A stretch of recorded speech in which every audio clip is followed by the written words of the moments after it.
Hey guys, Noel here with an exciting live stream for the Noel ComiX YouTube channel. Family is asleep. We got a little bit of time on our hands, and hopefully, I'm able to entertain while at the same time getting to bed at a reasonable hour. So, we're on, and here we go. So, fun fact, I actually have not beaten Dragon Quest II since the last time we talked. So, that'll be interesting. Let me see, just checking out something on the screen there. So we'll actually beat Dragon Quest II conclusively tonight. We beat the final boss last stream. Now we'll just do whatever we have to do to get to our credits sequence, and I don't know, just kind of see where the evening brings us. And Arrow is regularly getting his notifications now, so either something's working better on his end, or I don't know, YouTube's fixing something on their end. He is eating garlic sticks and marinara sauce and just living his best life, and that's fantastic. Nick Darling is on. Hello, Nick, my good friend. It's great seeing all you guys here. It's been a little bit of a minute since I've last streamed. It would have been like about a week or so. So I have spring break coming up, so that's good. That should open up more time for different streams. I'm thinking I want to definitely do an episode of the Noel Show, soon. Be on the lookout for that. And I'm going back to Robot City, so that'll be good. So we'll do another, video about just kind of poking around Robot City, seeing what they got, and seeing what we bring home. Check out what new arcade action they have in there. So that'll be fun. So right on. Santino has been going crazy with March Madness college basketball. It's just literally been on like every TV in the house. And there's that. I'm pulling for St. John's because I like Big East basketball. So spring break is coming up for my sister, and she's finally going to upgrade her PC. That's very cool. I am in desperate need of an upgraded PC, but I have something that can play Charles Barkley's Shut Up and Jam, and that's really all that matters, so I want to get Mugen working on it as well. I've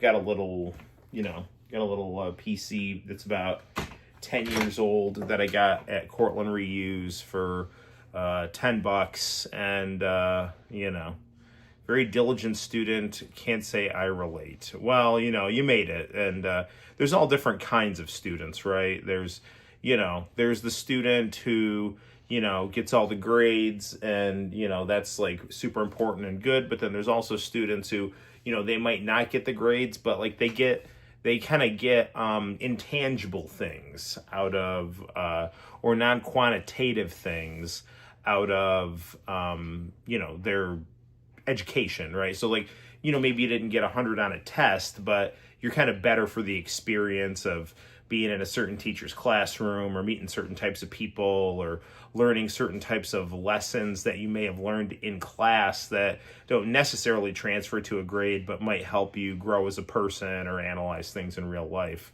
So, Arrow, from like just my, time knowing you in the chat, you seem like a pretty cool dude. Grade-wise, you weren't necessarily bad, but academia was something not something I felt particularly strong about. Yeah, that's cool. Sister is willing to put her best foot forward, which is respectable. That's super cool. Right on. Sounds like you guys got a good dynamic there, so that's cool. Santino and his sister, they get along, and then they'll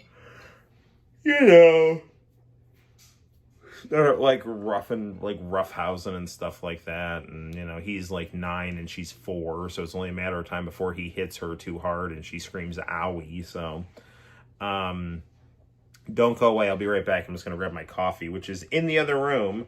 Hang out and watch Sonic wag his finger. I'll be right back.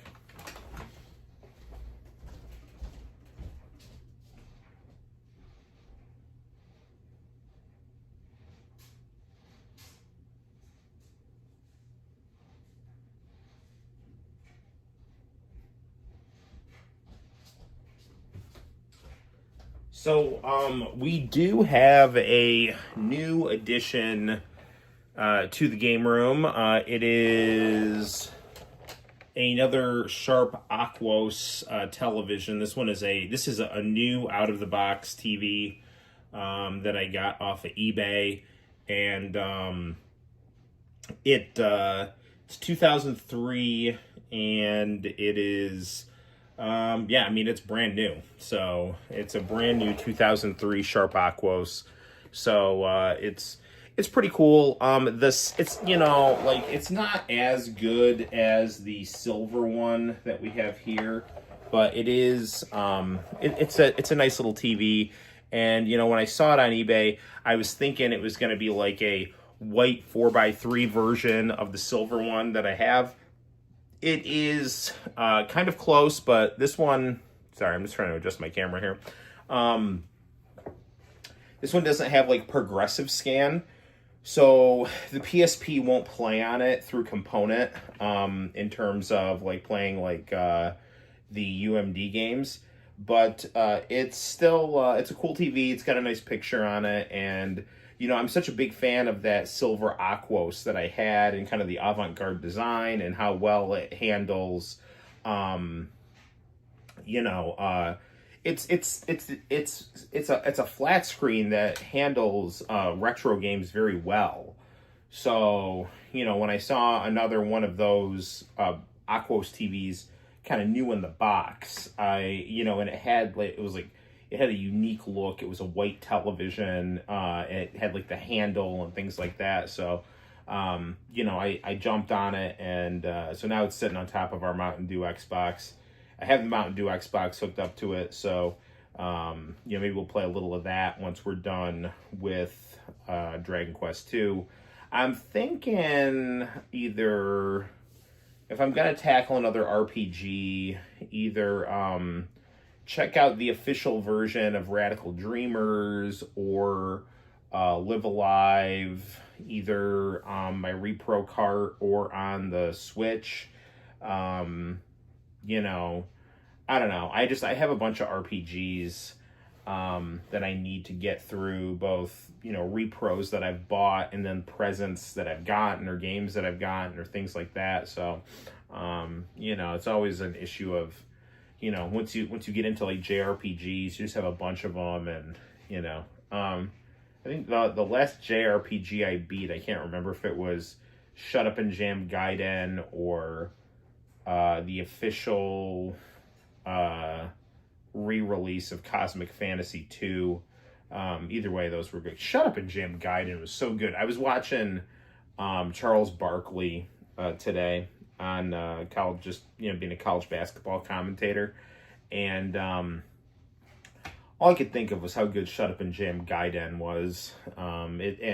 Just, you know, it really is a shame that we didn't get more Shut Up and Jam Gaiden. You know, so I don't know what's going on wrestling wise. Ronda Rousey made her debut in AEW. So I think that'll be interesting. I've had debates about Ronda Rousey with different people. I'm actually, you know, I'm not like a huge connoisseur of her like in-ring work in WWE, but like everything I saw of her in WWE in the ring, I enjoyed. And I just think she's like one of those people that, you know, she rubs people the wrong way. And, you know, Orton, yeah. Orton has turned heel. Yes. Randy Orton. So, yeah. like as far as Ronda goes, her thing is that she is a legit, she's a woman's mixed martial arts pioneer. She's an Olympic gold medalist, not gold medalist. She's an Olympic level. She's a bronze medalist judoka. So she practices judo, and and she was just a total machine and for years in mixed martial arts. So when these smart marks tell her, it's like, oh, you can't work, and her response is like, you're a fucking idiot, like this is not real, like so I think that's where like the tension comes in, right? But like she can work, but like, I mean, there is a difference between like a choreographed fight and a real fight.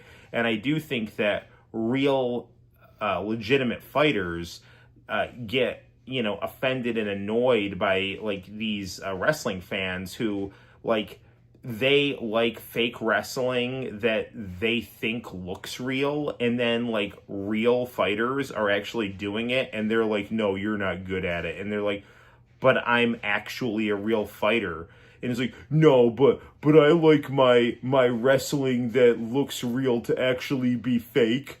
And it's just like, what the fuck are you talking about? So like, I think if Ronda Rousey can just kind of tap into that and just kind of bust people's balls. She's not a very like nice person in terms of her demeanor. I mean, I think there are things that are likable about her, but she's not like, I don't think she's a born baby face. I don't think she's a natural heel, right? And so I think, she is going to do well, I think, in AEW, which has a more worked shoot style of wrestling. It's got like a more elongated, match style. It's based more on moves and things like that. So, I think Ronda Rousey can potentially benefit from that kind of in-ring style, where she can just like start doing judo moves or, MMA moves and things like that, and just kind of have matches, and then just kind of tell fans to go fuck themselves afterwards. And I think with that format, she could do well in AEW, and she certainly has a lot of charisma and hype and things like that. I mean, people are still, even after she had 2 bad losses, mainly due to her, she just got exposed for not knowing how to box very well. That if Ronda Rousey learns how to box, which I'm not saying is an easy thing to do, she will be quite good. But I mean, this is going to be, she's got to spend years working on her hands, her hands and her head movement. Because, for a long time, it wasn't understood that was a real weakness of hers, So, so when you have these people who are like, boxing is their forte, and they know that she can't box, then, it's bad for her. But, she's, if she wants, I think she can continue as a shoot fighter. And if she wants, I think she can actually have a successful career as a professional wrestler. And I also think that AEW, they tend to have a better schedule than the WWE. So, I think that, she has the potential to do better in AEW. I mean, she's got a lot of money. I think it sounds like Tony Khan appreciates her. She's got friends in the company that kind of brought her in, like Marina Shafir. So, I think there's a positive potential there. Randy Orton turning heel is, it's cool. Cody Rhodes, he needs to really thank Vince McMahon for making the audible, or I don't know if it was an audible or not, but for making the call for Roman Reigns to win that first WrestleMania when it was kind of being forecast that he was going to, win the belt. Because him chasing the belt for a year with fan sympathy, really got him a year's worth of top babyface time, because, you know, he's apparently got this thing. Diego's on. How you doing, buddy? You know, Cody Rhodes, he's got this thing where he wants to play the babyface, and he's better as a heel, but he really wants to play the babyface. And he got over playing heels. Like, he got over as a heel in WWE, both as, you know, Dashing Cody Rhodes and Stardust. Then he, you know, was kind of a cool indie guy, and then was in Bullet Club and got over as a heel there. And, you know, he got so over with the Bullet Club guys that, you know, they ended up meeting Tony Khan and starting AEW. And then, you know, he just had this idea that he wanted to be a babyface. And, you know, in AEW, they have smarter fans that liked Bullet Club Cody. And Cody booked himself into a corner with, you know, like, having to constantly be in these, like, kind of mediocre storylines. And, where he was always the belle of the ball or whatever. And fans were just like, this is fucking stupid. And they booed him out of the, you know, just started booing him to the point where he's like, well, I'm not going to get booed in my own creation. And so then he just goes and leaves for WWE.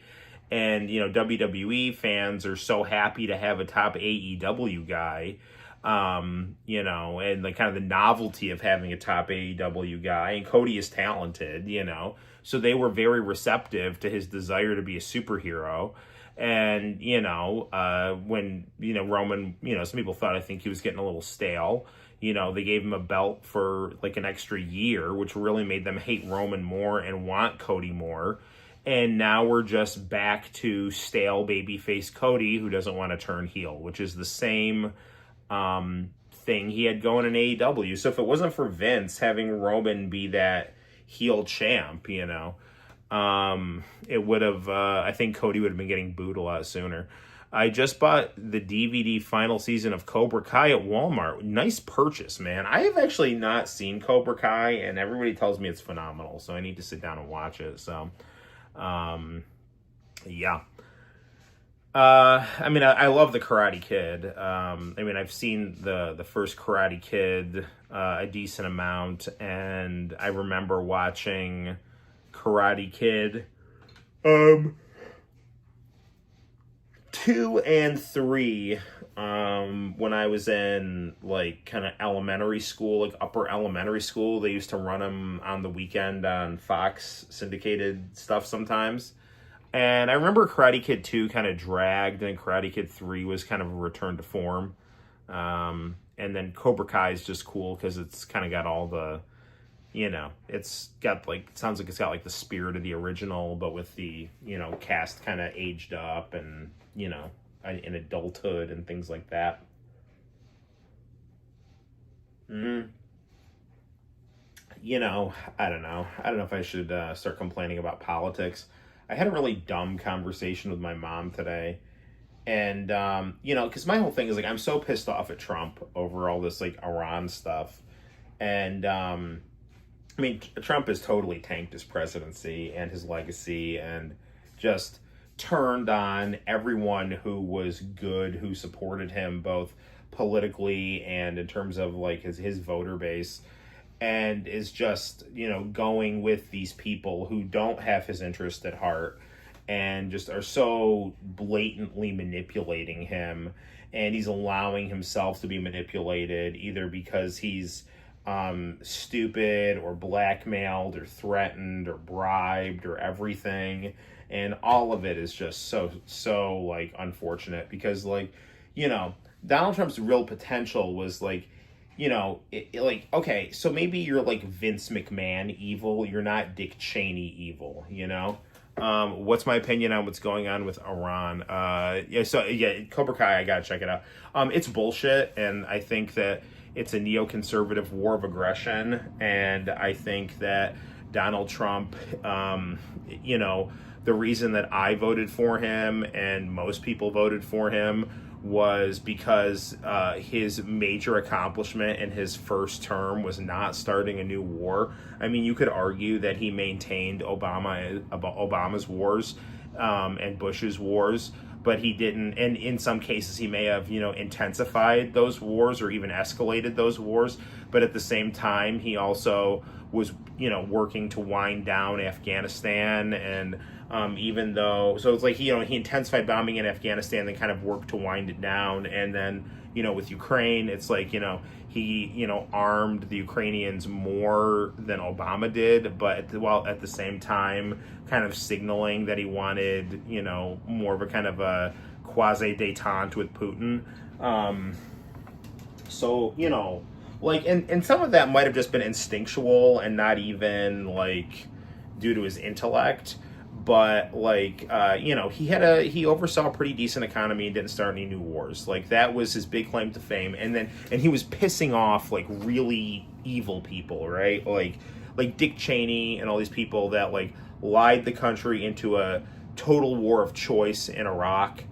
All those neocons, Dick Cheney and Bill Kristol, and just all these Bush administration people, George W. Bush, they all hated Donald Trump because Donald Trump, when he was running in 2016, got up on the stage, he, and just kind of told Jeb Bush, you and your family lied this country into a stupid war of choice that didn't need to happen. And I was like, yeah, man, that's right. And so, he campaigned, got in as a peace candidate, saying things like, I don't want regime change in Iran.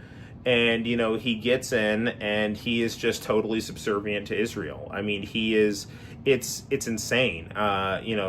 Trump is always a guy who just, if you step to him or show any kind of disrespect to him, he will make it his business to fuck with you, right? I mean, even Putin, right?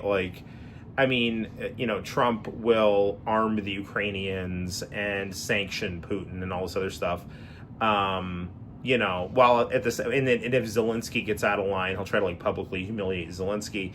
And it's just kind of Netanyahu, before I even get to Netanyahu, these other world leaders or these reporters or things, even people who are on his side, like Megyn Kelly, kind of has an awkward exchange with them, and he's like, what are you on your period or some shit? It's so he's very he's got to be be the biggest, have the biggest balls in the room kind of thing, right? Except for when it comes to Netanyahu. And then he's completely subservient and allows himself to be disrespected and allows himself to just be, just totally acting like the vassal, right? Marco Rubio said, he's we went into this war because Israel said they were going to attack either way, and we wanted to make sure, we were able to protect our bases. What the fuck? Israel's going to attack either way, so we have to join this war that has nothing to do with us. And really, it has nothing to do with us. Iran doesn't have nuclear weapons. They don't have ballistic missiles that can reach the United States. They've constantly been trying to negotiate with the United States, and Donald Trump has, repeatedly killed Iranians while they're in the middle of negotiating, possibly at the behest of Netanyahu. Who the fuck even knows? And yeah, man, this is the exact same thing as the Iraq War. It's something that Israel benefits from and we don't benefit from. And the question is, why is a, quote, client state in the region dictating our foreign policy? It's insane. It's completely unethical. They have no actual justification. And Trump is just constantly, he's siding with these people like Ben Shapiro, who and all these people that just hated him. And now that he's doing their bidding, they're blowing smoke up his ass, and he's just, going along with it. And then people Tucker Carlson, who were given the keynote speech at the Republican National Convention when Trump was getting in, Trump is calling stupid and stuff like that, when these are the people that are trying to pull Trump back from the brink. But it's already too late. You can't kill the leader of another country and expect this to just go away. So, I mean, Trump either was stupid and was told stuff and just like, he's like, oh, we can get a quick victory. Someone told him we can get a quick victory in Iran. It'll be great. You know, we'll be doing business in Iran. You'll be benefiting personally from doing business in Iran. Well, it'll help Israel and all this other stuff. And he was just like, okay, let's just go do it. You know, having a gambler's mentality. But literally everyone could see, including himself, if you watch old speeches of his, that, you know, these Middle Eastern wars of aggression are stupid, unnecessary, bloody, and immoral. And that was the gist of his, you know, first term in terms of his, you know, campaign rhetoric. So, you know, it's ridiculous. Yeah, I mean, Israel has, you know, completely exposed itself as just, you know, I think a rogue state that hides behind its biblical lineage to just, you know, rampage through the region. I think that, you know, I think Netanyahu is an evil lunatic, and Trump is just going along with him because possibly Netanyahu has blackmail footage of, you know, Trump with, you know, some underage girl or something. That's total speculation. I mean, it's also worth noting that Trump almost got his brains blown out on CNN. And this was, I got into a fight with my mom about this because she's like, well, I think that was staged to make him look strong. I'm like, what the fuck are you talking about? Like, I mean, you can't be that stupid. Like, why on earth? Donald Trump was winning in all the polls when that happened. Why on earth would someone need to fake an assassination attempt to try to give him an edge in an election that he's already winning, and risk blowing his brains out, and then kill and just a civilian was killed in the crowd? So, I mean, it's believable that, you know, some kind of shady forces within the military-industrial complex or, you know, things like that were involved in trying to prevent Donald Trump from, you know, getting his nomination, because this happened right before he got his nomination and, you know, picked his vice president and things like that. So that could have been a very, and the kid who took the shot was very clearly a patsy. I think he had no manifesto. All of his stuff had been wiped. It was kind of like a professional, you know, it looked like professionals had kind of prepped this situation and prepped this kid and set this kid up, you know.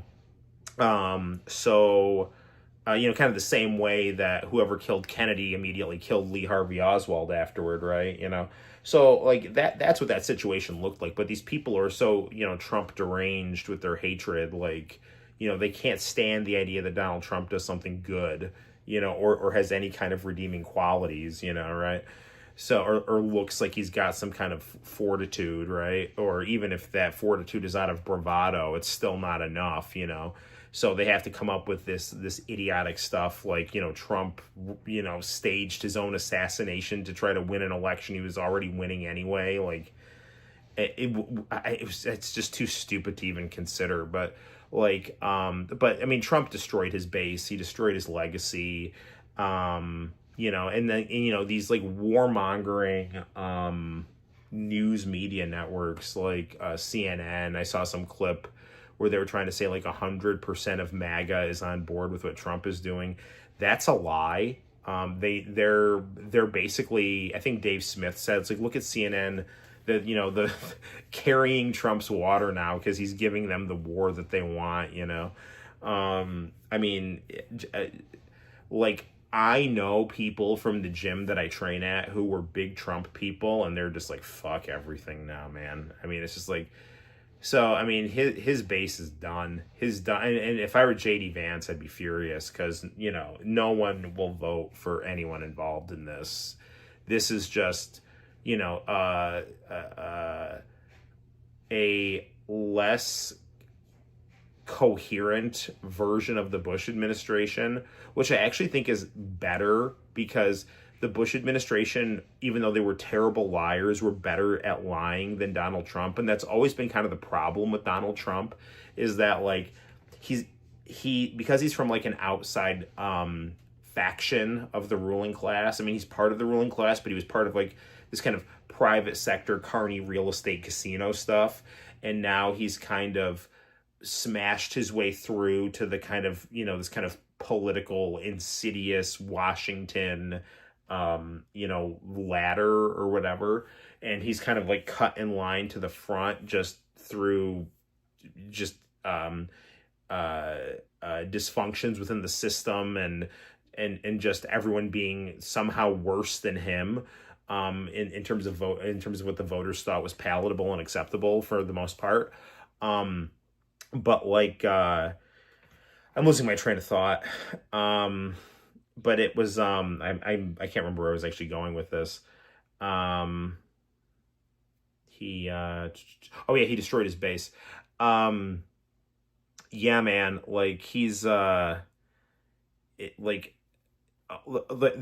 best people who were, you know, helping him out, you know, the kind of like the kind of the principled populists, have all split over this.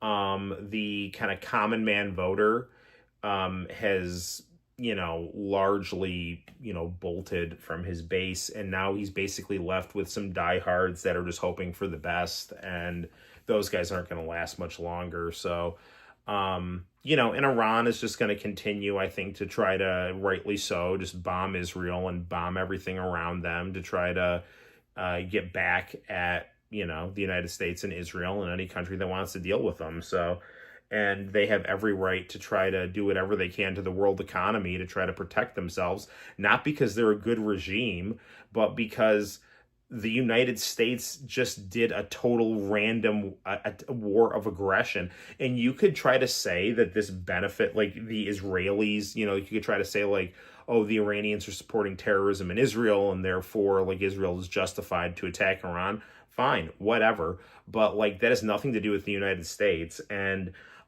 the other thing too is like the United States has supported terrorist groups within, not to mention like the indiscriminate bombing that we do to try to manufacture political outcomes, but like, you know, supporting the Mujahideen in Afghanistan or supporting the Contras in Nicaragua. Like the United States supports insurgencies all the time to try to, you know, get results that it wants. And so like Iran can't support the Palestinians who want to get a state within, you know, their territory, the territory that Israel occupies. Like Iran is doing nothing that the United States hasn't done itself.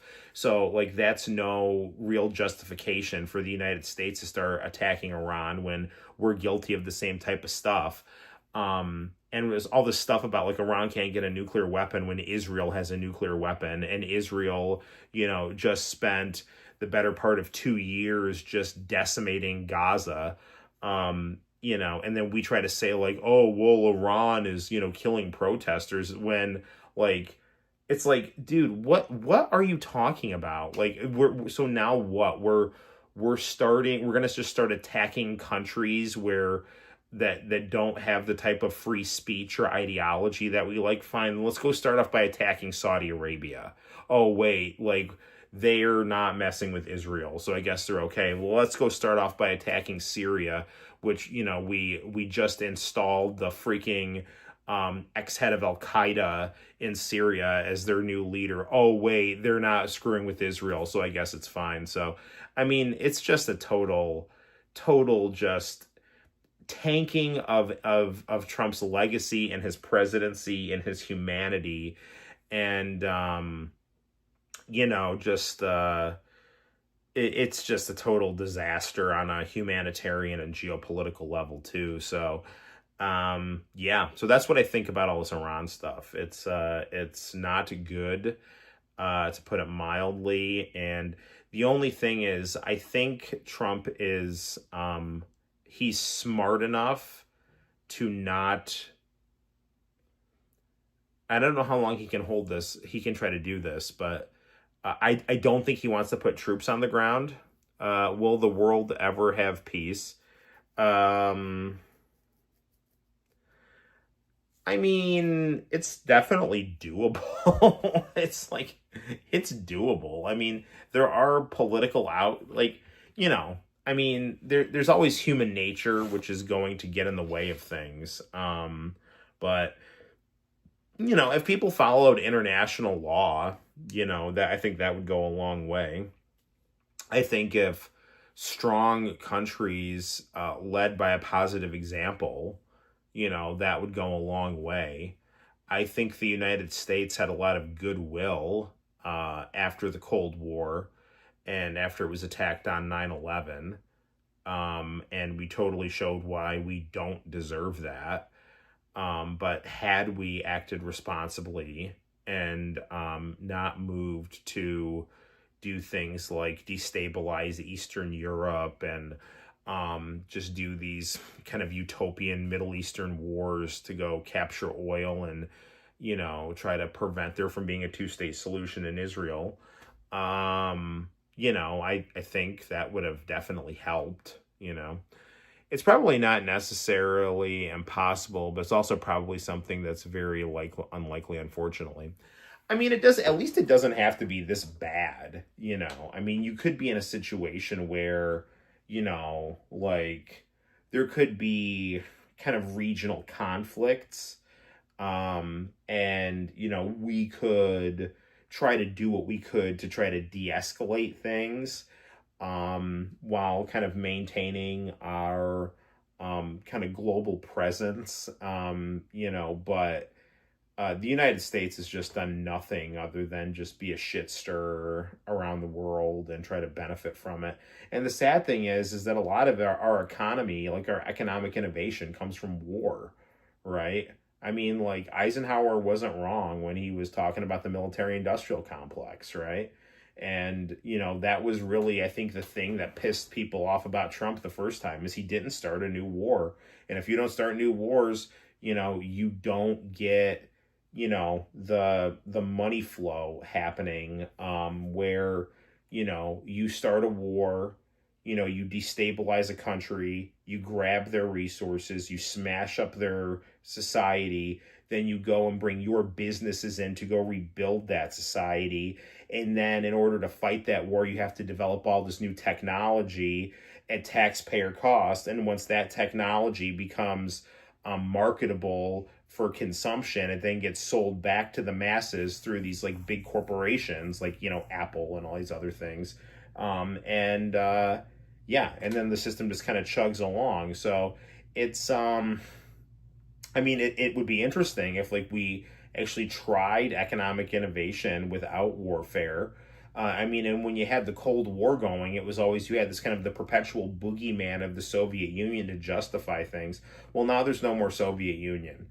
There is no more ideological competition for the United States other than, the Islamic radicalism of the Middle East, which the United States helped to prop up and create. Because we didn't like the more secular socialistic types of Islam. So, because they were potentially too friendly to Russia. So, it's just, I mean, this sounds naive, but if people would just adhere to the elementary morality of like the Gospels, the world would be a much better place. Something about being cogs in a machine. The best any one of us can realistically do is just keep our loved ones safe. It feels like we're cogs in a machine. On local, I can see policy being something people can skew in any given direction, but on a global scale, like this stuff, it's seemingly beyond our hands. Yeah, I mean, it's I don't know, man. Like, at least we can try,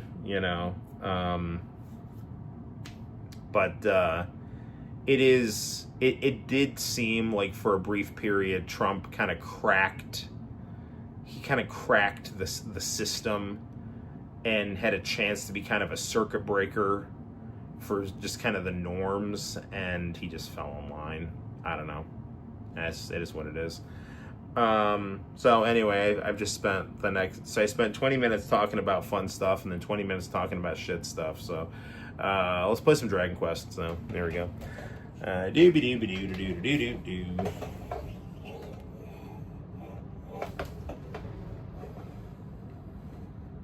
See, I'm like much better than these other like gamer political YouTubers like Destiny, who's just a piece of human garbage, you know? Like, I'm actually a nice guy, so who believes in right and wrong. So, all right.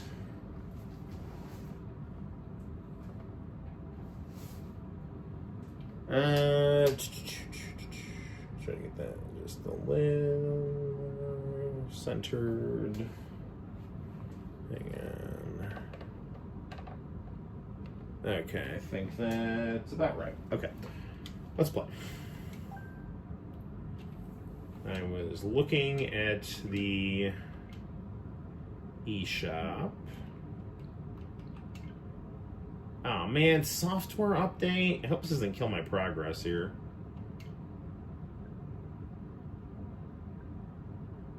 Dude, if this makes me have to beat this game again,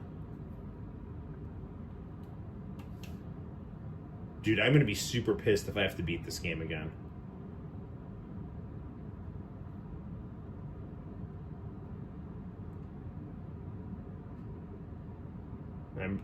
I'm pretty sure that it saved, or either I saved or the game auto-saved after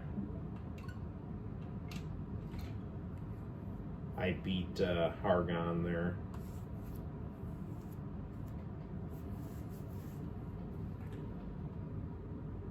I think it does have autosave.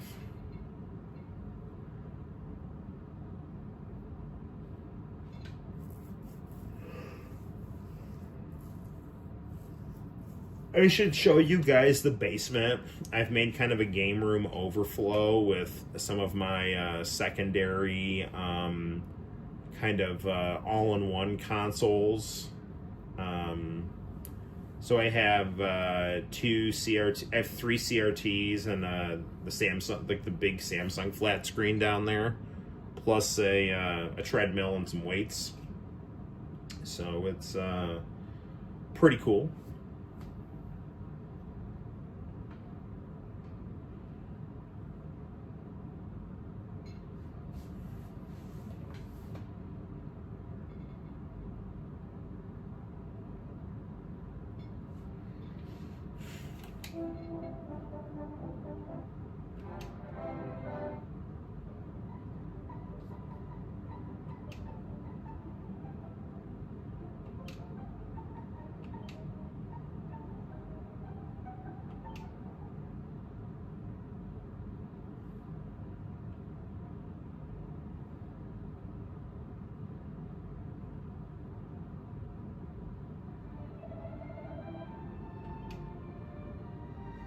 Dude.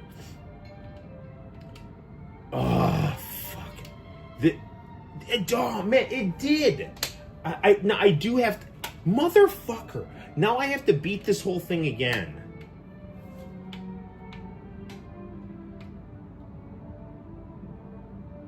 Oh, my gosh. This is so infuriating. Dude, I had this whole thing beaten here. I literally, the only reason I didn't go through like the final little things was because I figured I would try to do it on stream.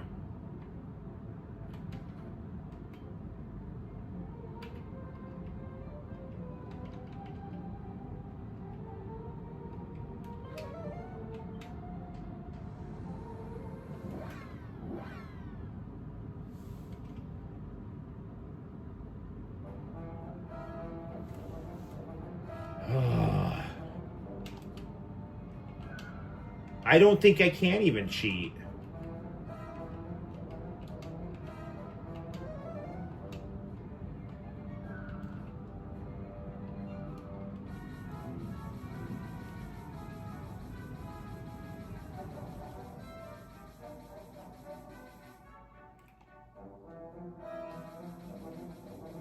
The only thing I can think of is, you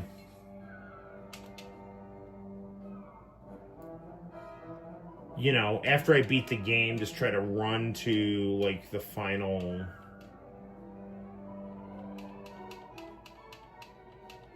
Oh, man, I cannot... I am so furious here.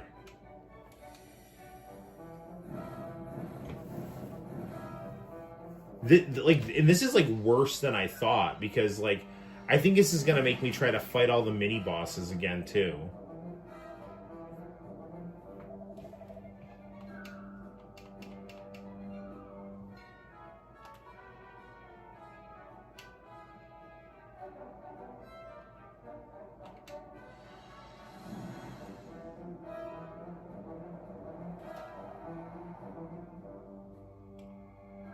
Sinister, how you doing, man?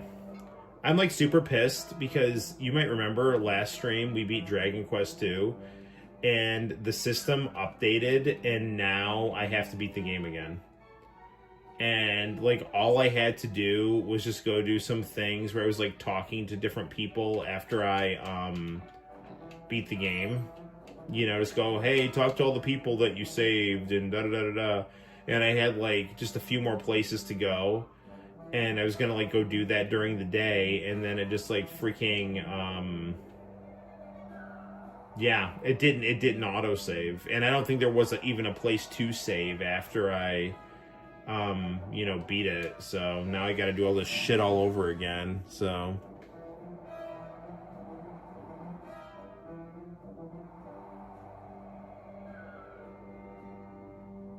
All is what it is.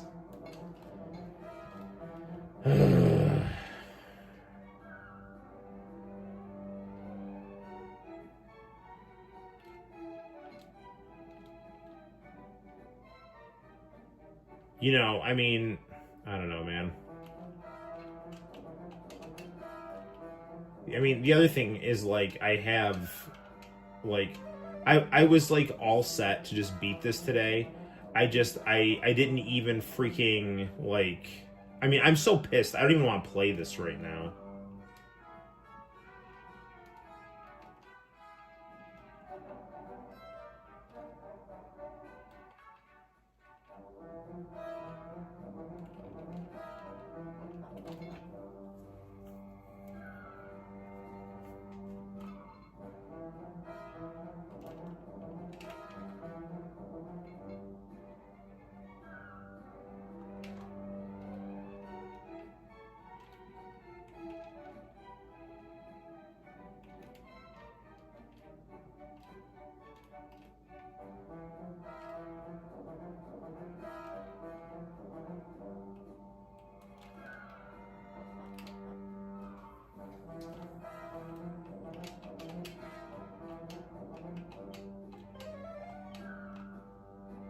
I mean, the only thing is, like, I think I can, like, skip past the dialogue, so that's something. Can loop around the bottom here.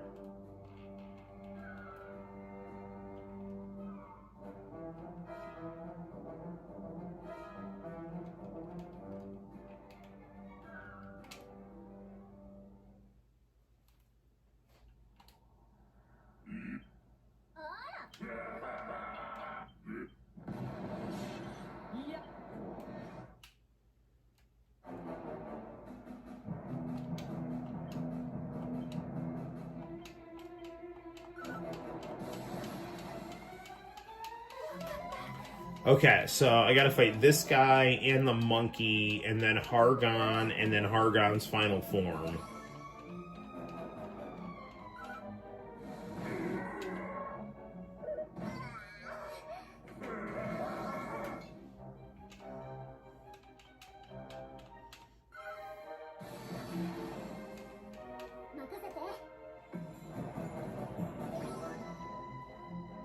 I've got this set on Draki Quest, so my guys can't get under 1 HP, so...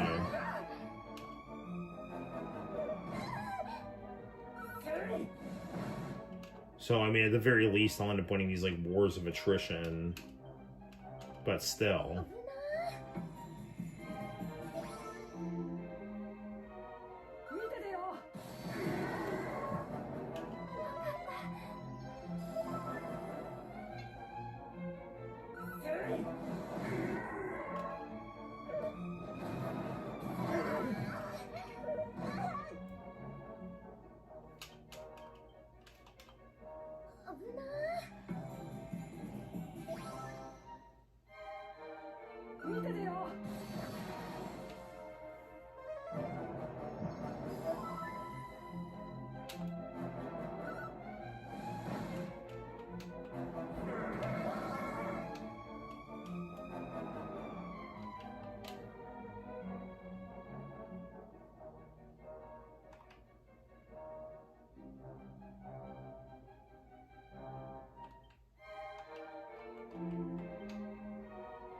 No. Fight wisely. And then I think, yeah, that'll work better.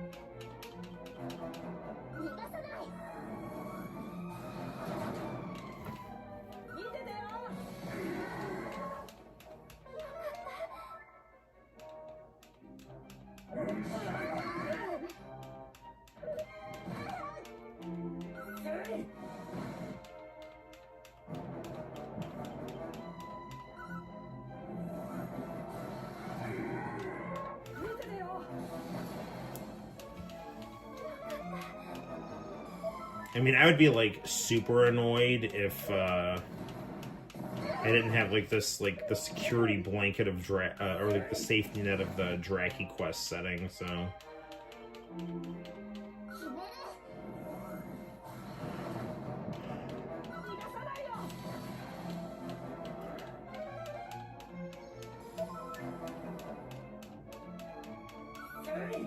And here I was just like all ready just to, you know, show you guys the ending, the credits, and we're just gonna go on to the next thing.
Sorry if I'm not talking much here. I'm just...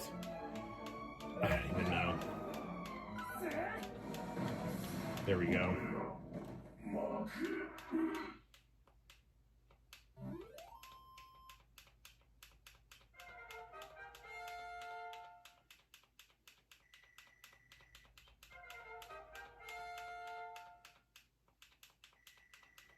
Like, I named the character that's more like Renee Serafina, and the character that's more like Serafina Renee. Because, like, I didn't realize that, you know, we'd get the sister of the Santino character, but, you know, it all works out anyway.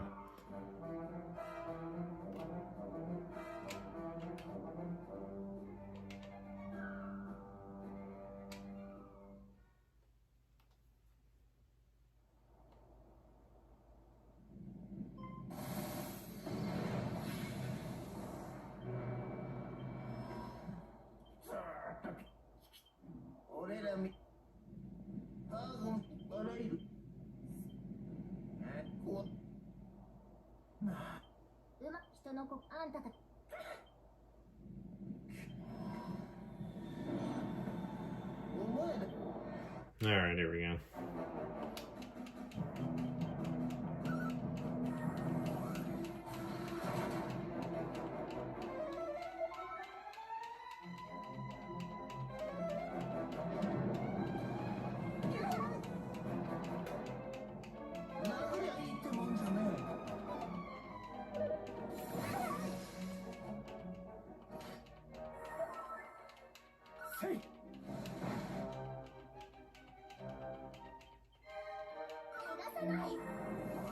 I really wish, and I've said this before, the egg console games that they release on the Switch, which are these, archived Japanese PC games, particularly RPGs and things like that.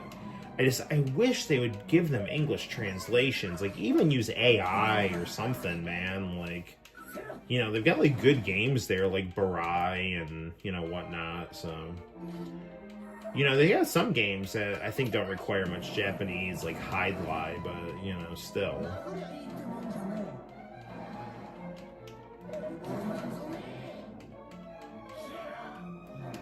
I really want them to put mirrors on. I wonder, like, what the copyright situation would be for that, since they used, like, actor pictures, but you'd think it would fall under parody, so...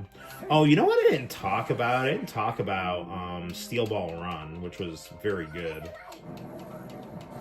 If you haven't watched Steel Ball Run, it's basically like an OVA of the first part of the race.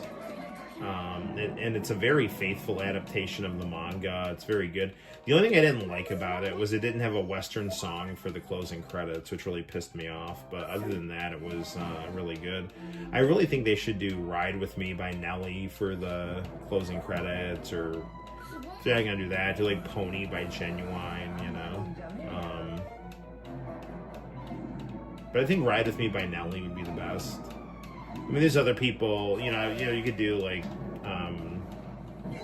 Spin Me Round by Dead or Alive, or, Mandem would be a good one. Hey Ya, or something by Outkast. There's options, but to me, I think Ride With Me by Nelly would be, Ride With Me or Pony by Genuine would be the ones to go with,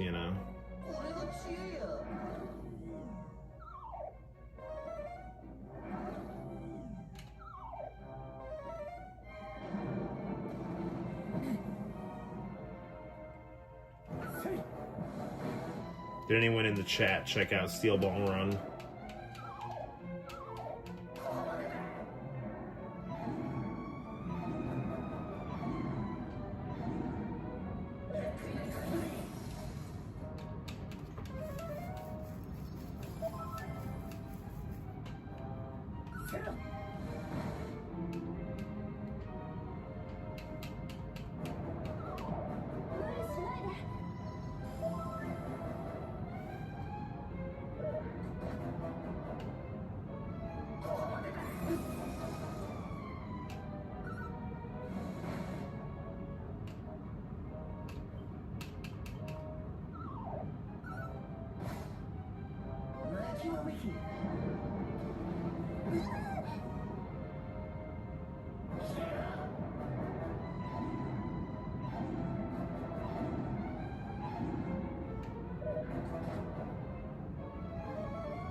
Come on, go down, monkey boy. We got Dragon Quest 3 on the PS5. Part 1 to 6 I've read, but 7 onwards I know very little about. How often do I go to Robot City? I usually go 3 times a year.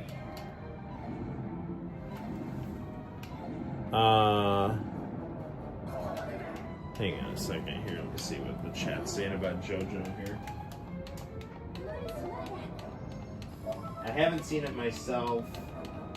I never got to see the Part 6 adaptation. The Part 6 adaptation was, like, I didn't read the manga of Part 6, but it seemed like it was pretty faithful to Part 6. There's things about Part 6 that I really like, and then things that kind of annoy me. The biggest thing story-wise that annoys me is that Giorno is not in Part 6, which makes no sense, considering there's this huge theme about gravitation and Dio and the Joestars versus, Dio's minions and things like that. and it's just like, you know, and like Dio's sons are like in there, and like everyone except Giorno, right? And it's like the kind of the storytelling of having Giorno, like, you know, like defeat Pucci or work with the gang to defeat Pucci or something is like a kind of an infuriating missed opportunity. And the other thing I didn't like about the adaptation of Part 6 as anime was the closing credit song sucked. Like, Distant Dreamer was the flattest song. I mean, it was okay, you know, but like it's not like it was like terrible or anything like that, but it was, anyone who's like pretending that was like a profound song to use is lying. Like that song was like so dull, and it had no energy. I mean, you could have used Butterfly by Crazy Town, like that would have been really good. But you know, yeah, it felt like Netflix just kind of did it on the cheap, you know. But I mean, the story was still very good. And, you know, even though they didn't include Giorno, there were things about, you know, the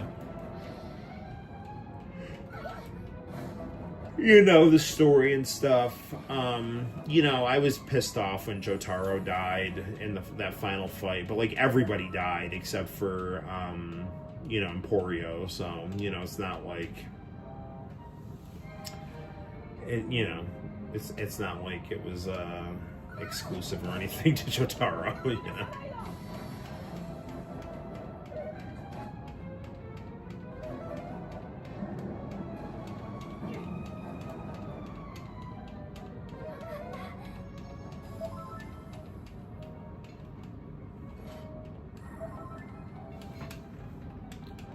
That's what I'm saying.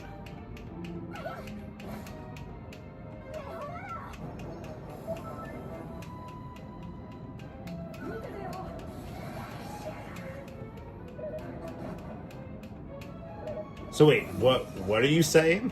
Like, are you just like agreeing with what I'm saying, or did I miss something that you were saying?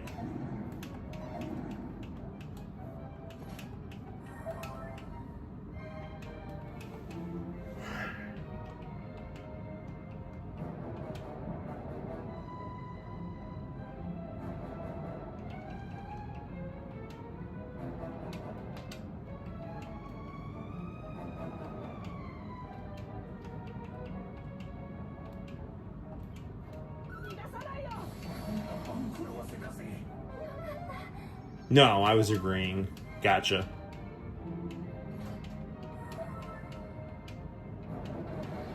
Yeah, dude, Giorno, like, doing freaking Return to Zero or whatever, you know, Gold Experience Requiem on Pucci. Like, I mean, like, the irony of that would be, you know, Pucci, who's, like, fancies himself Dio's, like, best, you know, kind of progeny or whatever, you know, and then Dio's best son is actually a Joestar, you know, so, and you know, they what they could have done, they needed to try to do something like they did with Part 4, where it was like the characters like weren't as strong as Jotaro, but like the whole series was like setting up Jotaro to try to get his time stop on Kira.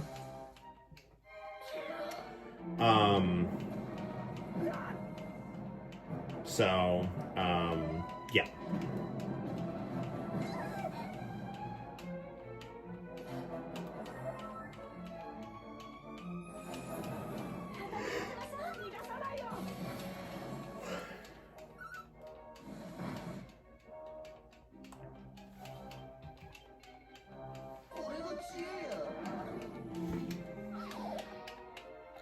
What movies am I looking forward to seeing? The new Mario movie looks awesome. So that would probably be the movie I'm really looking forward to seeing, is the new Mario.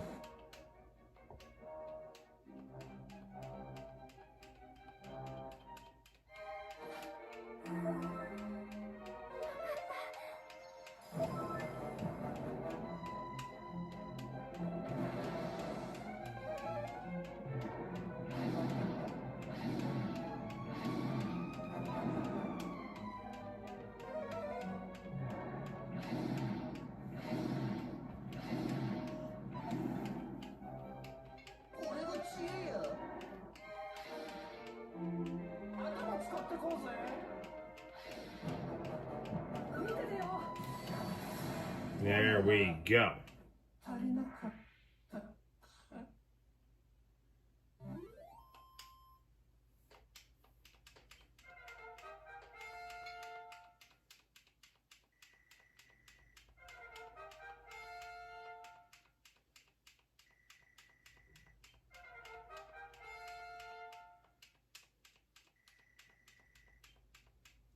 Man, and we're gonna level up the me.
I'm trying to get Noel up to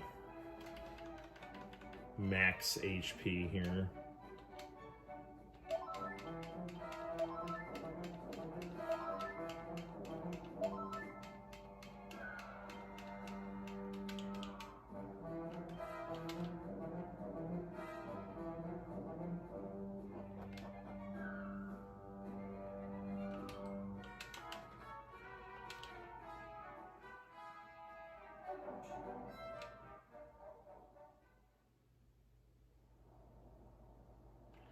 Oh man, there's another one here. I forgot about this guy.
Alright, we're gonna show no mercy and wait, fighting here.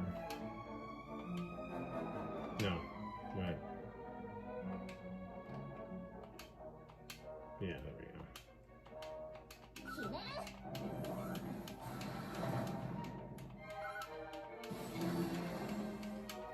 Yeah, I really enjoyed the first Mario movie, and I really enjoyed all the Sonic movies too, so I don't really know anything else that I can think of that's coming out.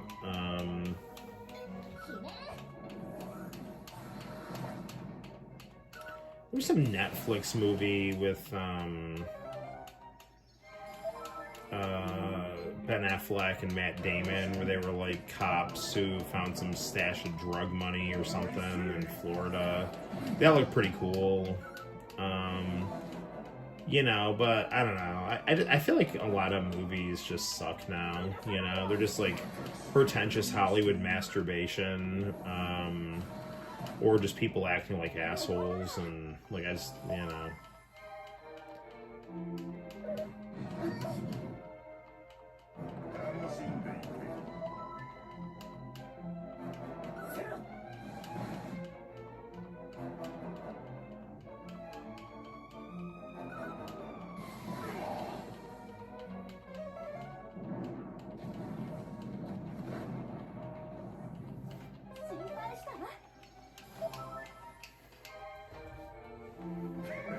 But I highly recommend you all check out Steel Ball Run, because that is quite good. And I was really pleasantly surprised with the quality of the animation, considering how the animation to Part 6 seemed like it was kind of actually a little bit worse than the animation in Part 5, which isn't saying that's bad, it's just not as good, you know.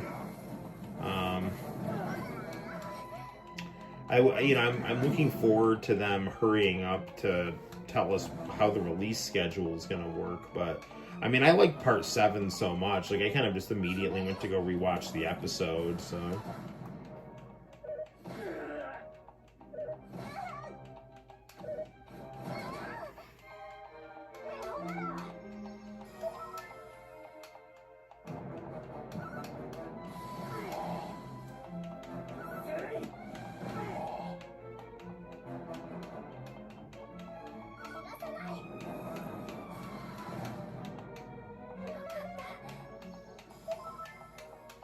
I really do feel like the original intention of Part 7 was supposed to play off how the universe reset with Part 6. So, you know. I think Araki has just kind of said things that, you know,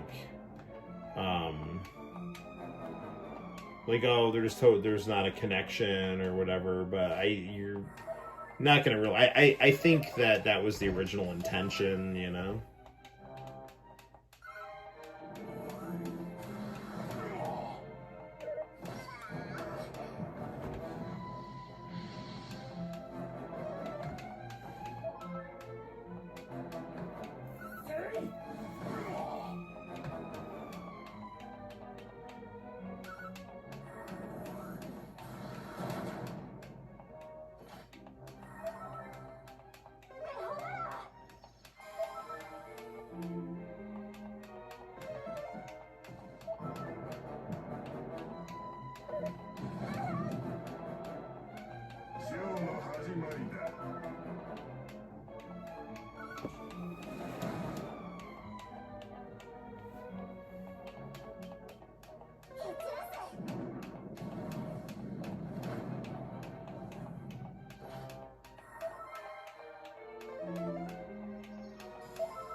I don't know how he's dodging a move that takes up the entire screen.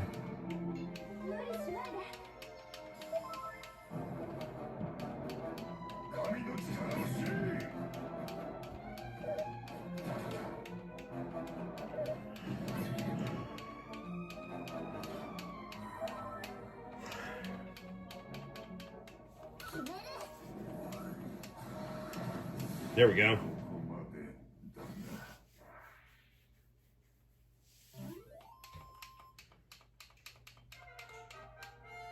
Now we get a level up.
Ah, screw it, let's just go.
That was good. Yeah, we keep this up, we'll beat him in no time.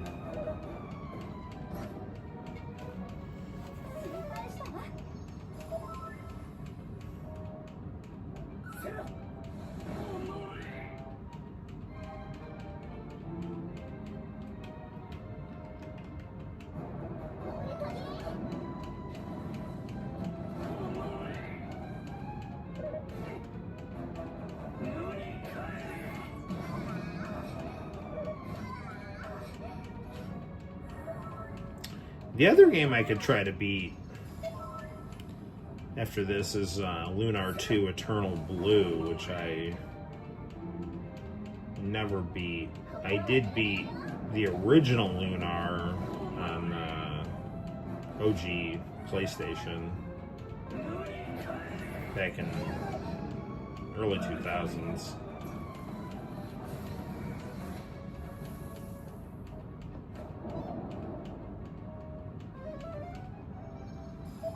I also have Cosmic Fantasy 3 and 4.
This. Alright, there we go. Alright, one more.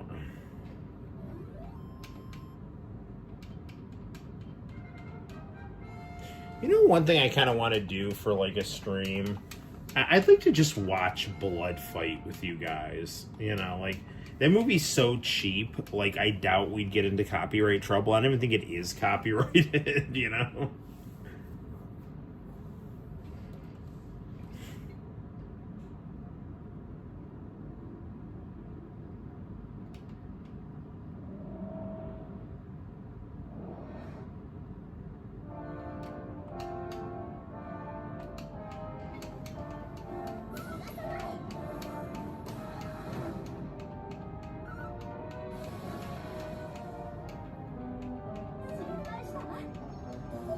with, you know, Diego talking about, like, what movies do you want to see. I heard someone's trying to do a Bloodsport reboot or something. It's like, just do the Bloodsport Redux, you know.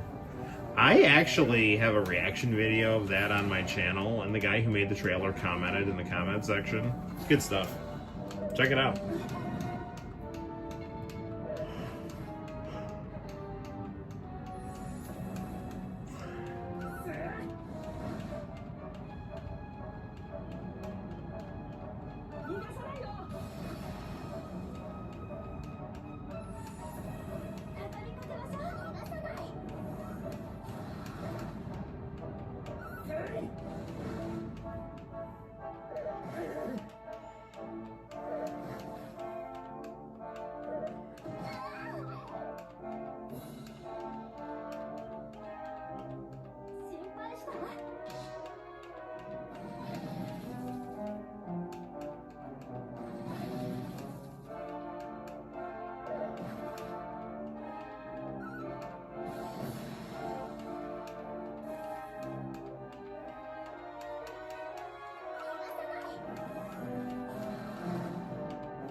Come on, man. Go down. Stop delaying the inevitable.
You know what's kind of shocking is that Xenogears has not gotten re-released, you know? Like,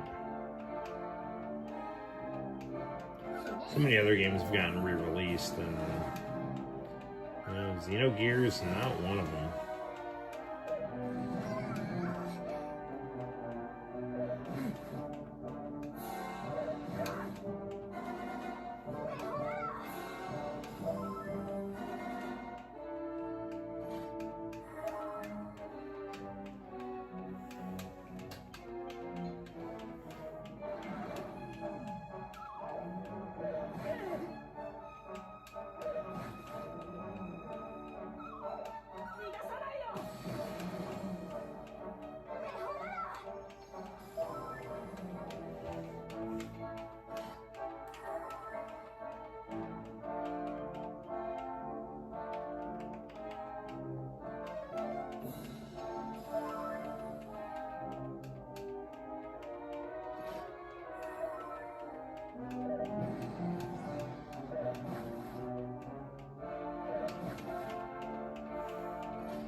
How am I paralyzed, dude?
Yeah, once again, sorry if I'm being a little quiet here. I'm just trying to maintain my focus while I... So you mean I don't have enough MP here?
Yeah, defending restores your MP, which is a pretty slick mechanic there.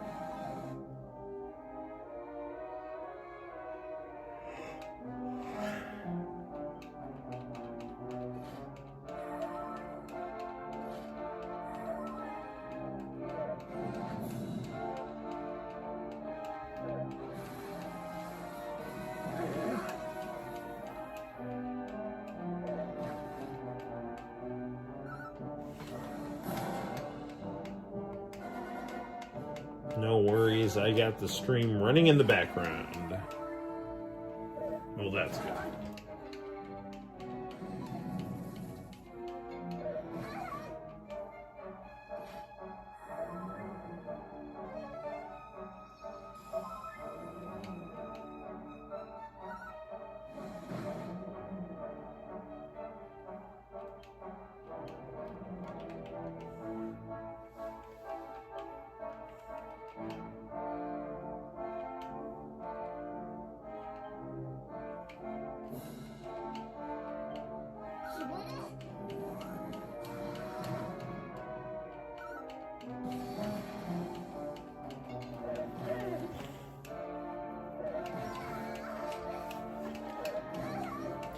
Yeah, in typical final boss fashion, this guy's just got ridiculous HP.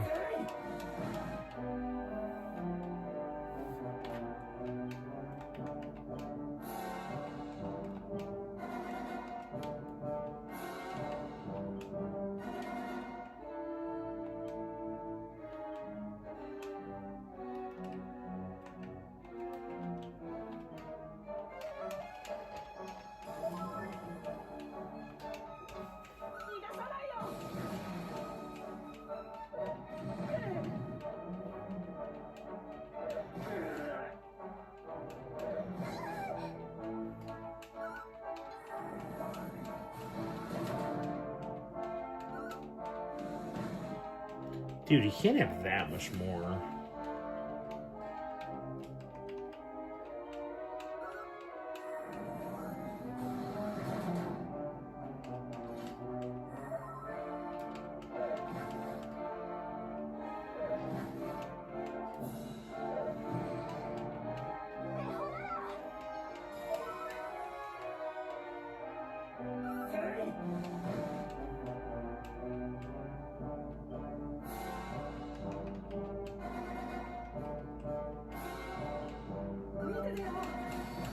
Yes!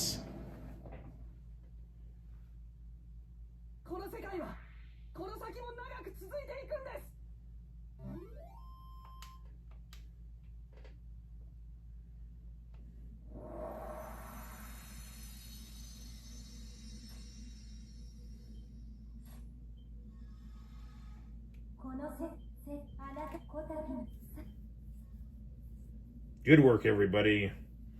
Don't mind if I do. And I'm gonna miss you guys, but we'll still be able to hang out whenever we want because we have teleportation powers.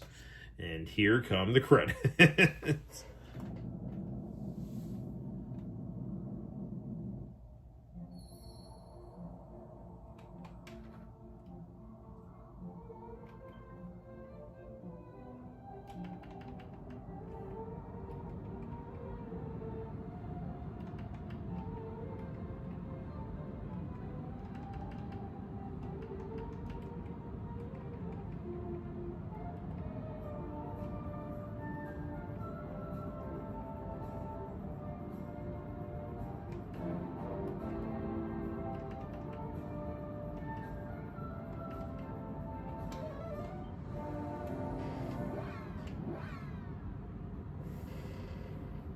It finally is correct. Can I save it at church here?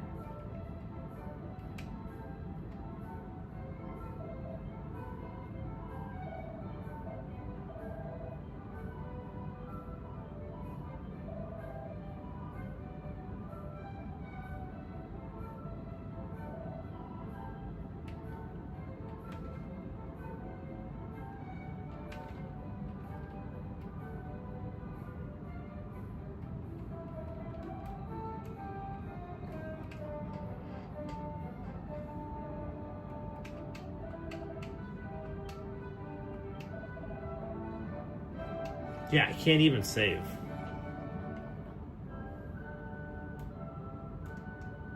Alright. We're not shutting this off, but to keep myself awake, we're gonna go get a little snack. Alright. Do. Because, man, it's like 1 in the morning, man. I gotta get up for church, too. All right. Hello. All right, what do we have here? We have Pringles. All right. All right, let's have some Pringles. We have beaten Dragon Quest again, which is nice. So, yeah, that's good. Anybody out there in the chat have any college basketball picks? I said in the start of the stream, I'm hoping for St. John and UConn in the finals, and St. John wins. That's purely sentimental, based on my liking of the Big East because of, like, nostalgia, so.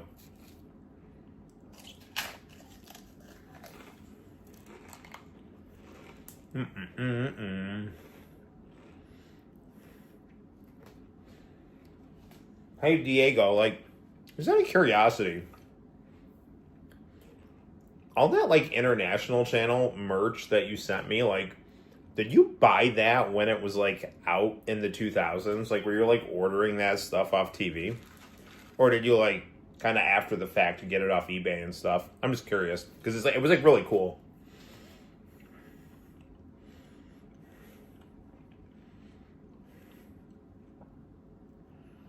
You're not a basketball guy? Nah, who cares? It's all good. You know?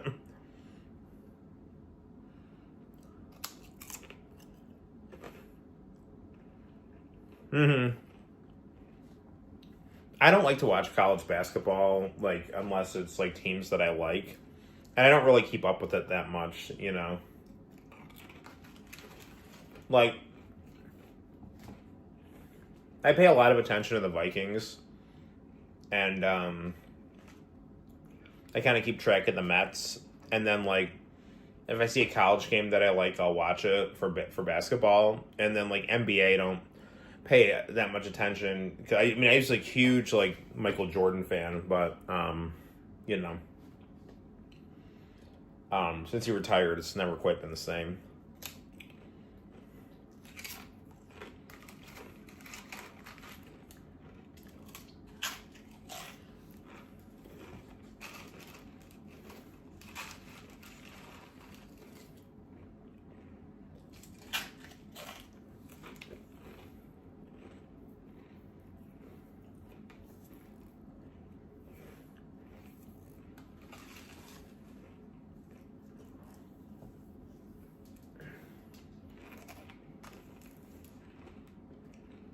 Nothing beats a good cup of Pringles.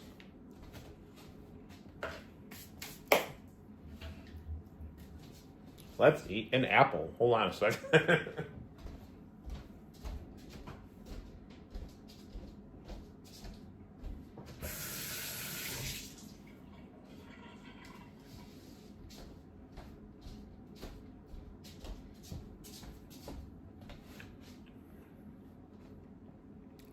Always good to give your apples a once over.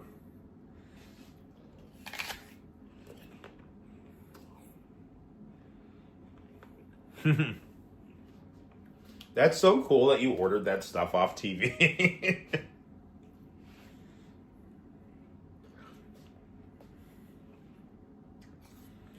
Yeah, man, that's awesome, dude. That's so cool.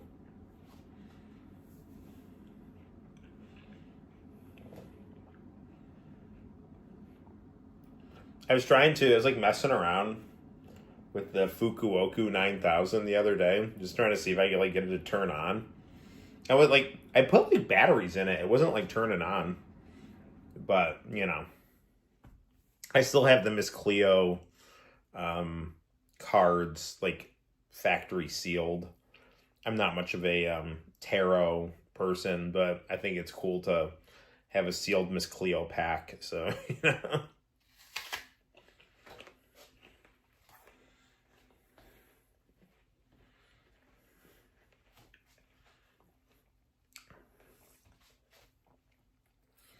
Yeah, what else was there in that cool gift pack that you sent? Oh, yeah, you sent me like some chopper too. That was like cool. Man, International Channel was just the best. Thank God I have all those tapes.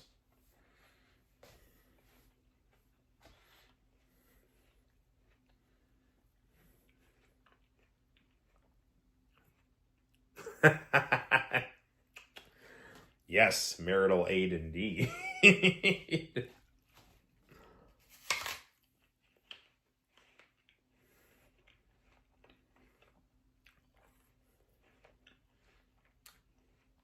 The Fukuoka 9000 has all kinds of nifty uses, you know, so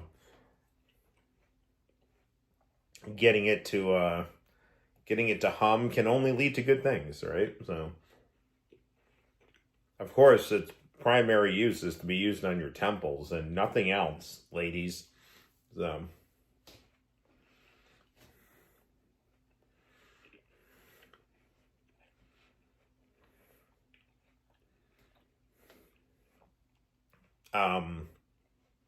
yeah, good times. You know, like, that was like such a cool thing about International Channel. It's like the commercials were like always so charmingly low budget that like it's just like awesome.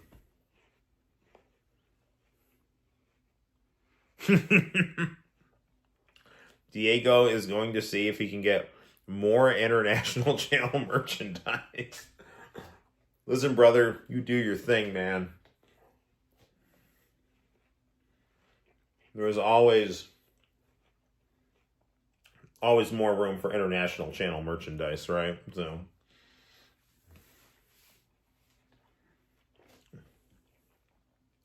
I love the Fuji TV stuff too, man. That was like really cool. Like the blue dog mascot and stuff like that.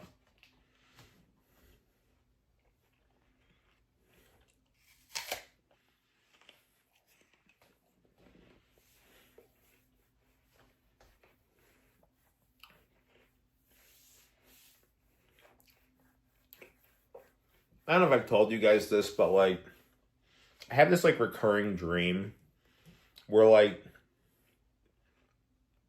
channel 99 on my childhood TV is like this weird kind of like UHF thing. And you can like find like weird channels on it. Like just all these like weird channels. And like I always find like the International Channel on it.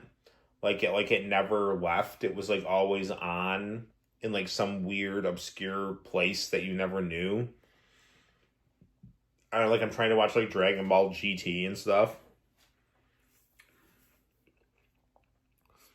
No, I never ever thought I would actually have those International Channel merchandise things.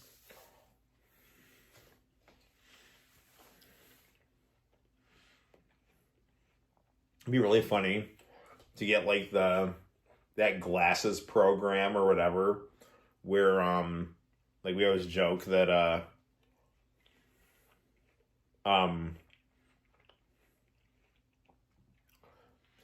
like the like chubby lady with the afro is like, like the International Channel for life.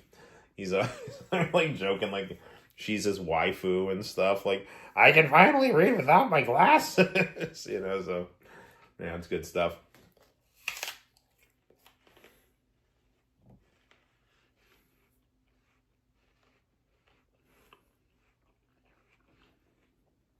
Hey man, you are under no obligation to buy me stuff, man. But like if you have International Channel merch and you want to send it this way, like I will happily take it. But like, you know, I don't want you to be like, you know, like I don't know, like going crazy, like spending money and stuff, you know, man. Like I mean, like, hey man, like you like I'm not gonna say no, but like I want you to take care of yourself, you know, like so. But yeah, man, that International Channel merch is always great. So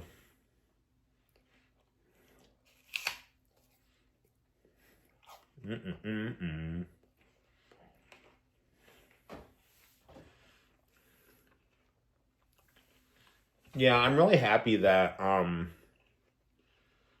you know, I've been able to keep the Japanese Action Explosion OVAs up on YouTube, as well as Dragon Ball The Magic Begins, like with all the commercials and stuff. Because that really is a good slice of life International Channel thing. And I have the Mihoshi OVA from Tenchi on there as well in its entirety. Another cool thing I'm like super happy about is like I've been able to keep the last episode of Nitro up. So that's really cool.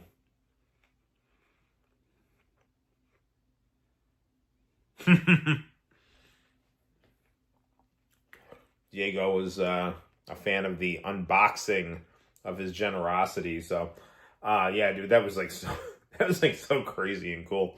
I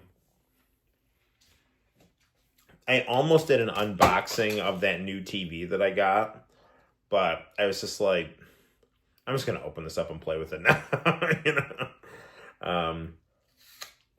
So.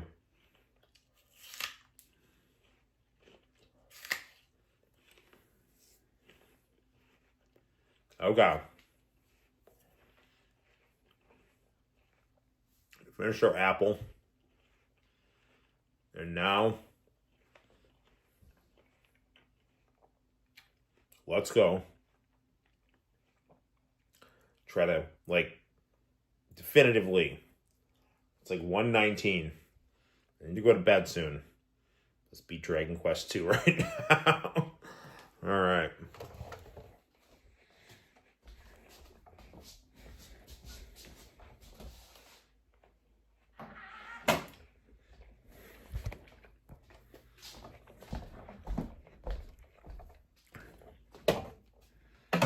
Do.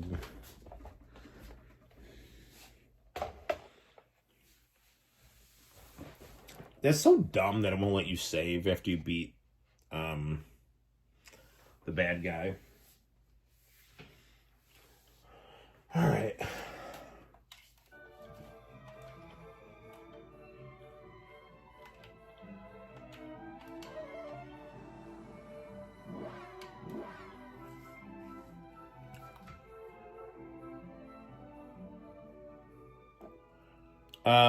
Are you the first one to send packages? International Channel sent some games that were very cool that I'm deeply appreciative of, but you also sent some really cool games too. So you guys don't have to send me stuff. Like, I mean, I love it, like, but you really don't have to. But I really do cherish the stuff that you guys send. But again, that's not me telling you to send it. That's just me showing my immense appreciation for it.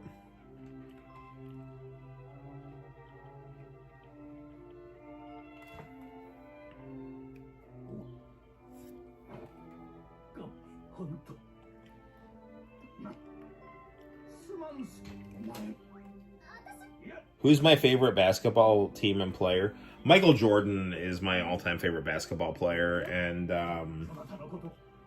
you know, the Bulls and the Washington Wizards, just because Jordan played on them.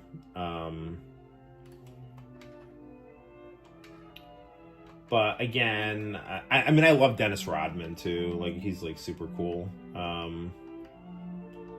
saw he's actually going in the WWE Hall of Fame for his body of work in the NWO, which is pretty cool.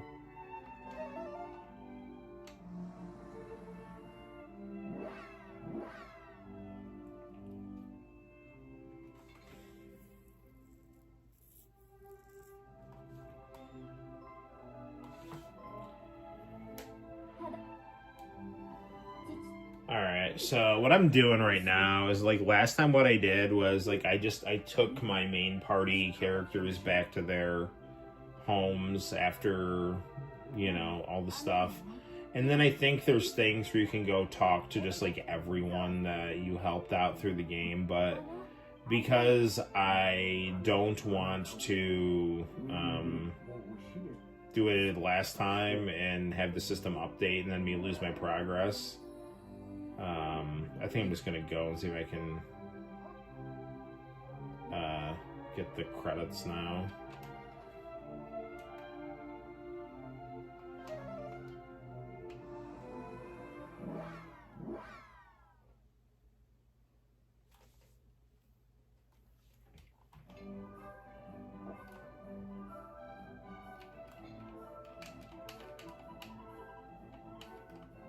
Yeah, you can't save.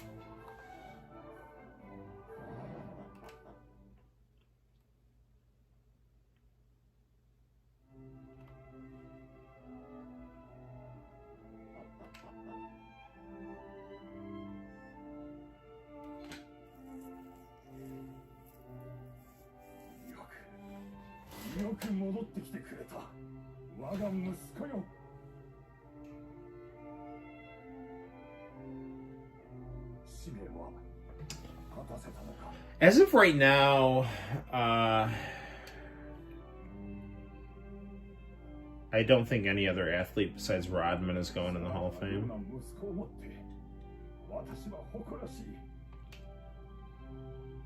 No problem, Pops. It was my honor to do my part of keeping the Erdrich line going and killing the bad guys and meeting some nice people, you know. Just anytime, man.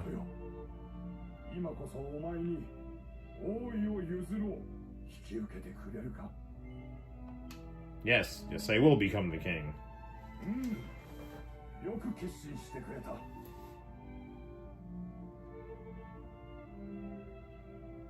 皆の者も聞いたな。ローレシアの新たな王の誕生だ。新しいローレシア王、万歳。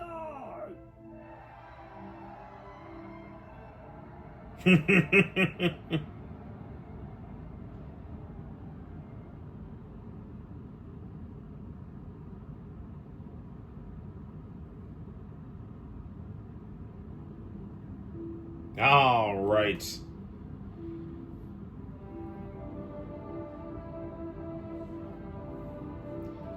Time to just set the controller down and watch these nifty credits here.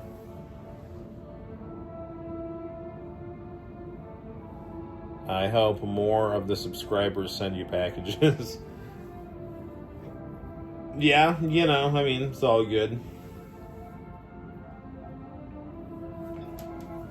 I have my lovable band of quality fans, you know, so.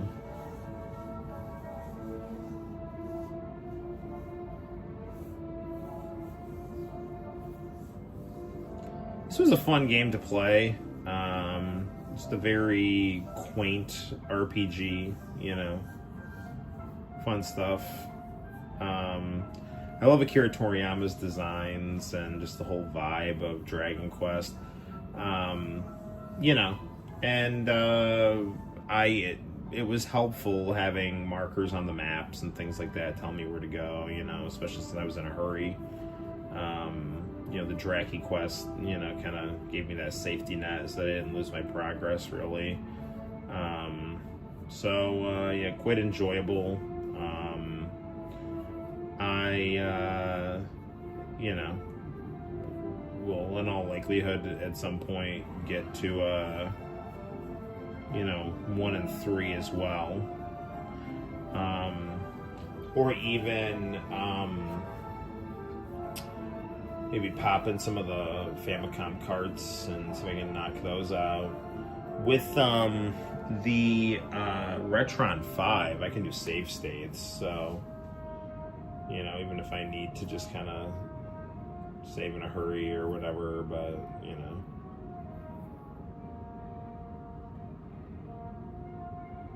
Yeah, I love watching ending credits too. Dragon Quest 4 and 5 were my favorites by a lot. Dragon Quest 7 was not 7. Dragon Quest 8 was a fun one too. I remember I beat that. I remember I did a code to get like the best armor in the game because I really liked how that looked a lot better than like the kind of the default armor, which was like just like it was like a do-rag and a really kind of long kind of vest kind of thing, you know. But like the final armor was like really cool. It was like this like red armor. Dragon Quest 8 looked like freaking phenomenal too. It had like this like, big kind of cell shaded Toriyama stuff, you know. It's good stuff. It just sucks that Toriyama's dead, man, you know.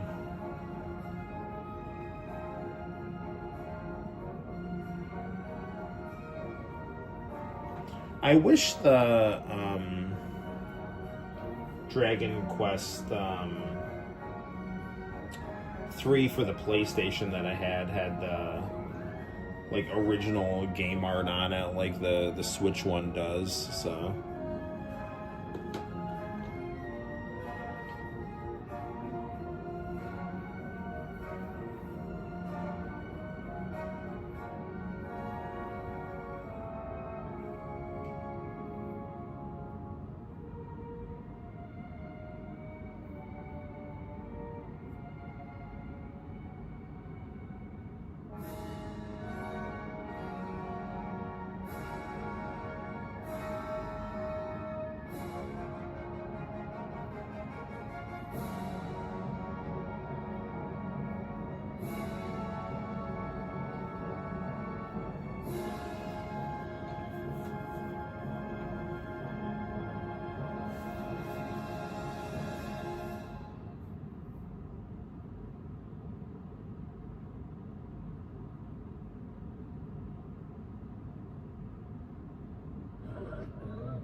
世界に救う闇を古より伝わる深く深い何か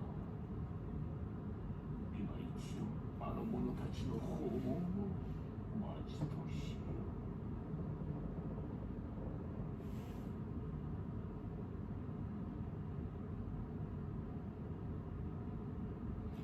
Okay.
It seems your adventure isn't over just yet. There may still be areas you haven't seen and foes you haven't fought.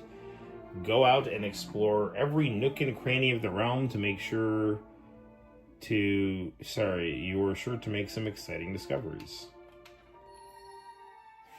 So I guess this is kind of,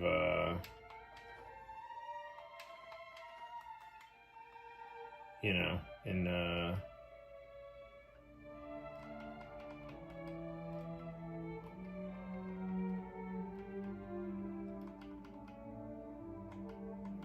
I mean, the important thing is, okay, so, like, we beat the game, but now we can just kind of mess around leisurely and,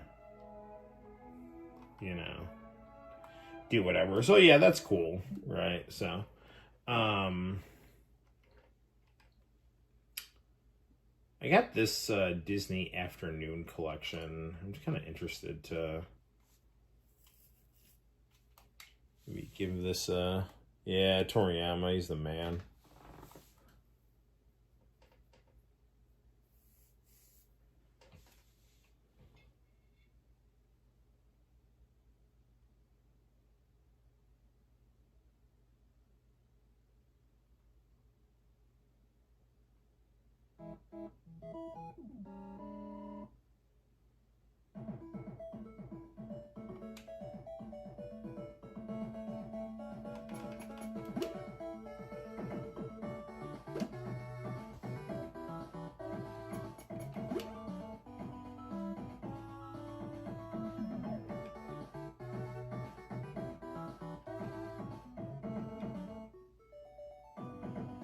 Goof Troop. I'm gonna check out Capcom's Goof Troop.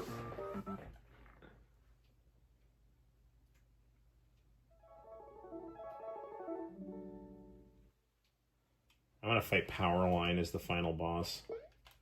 Hadouken.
I was kind of hoping this would be a side scroller.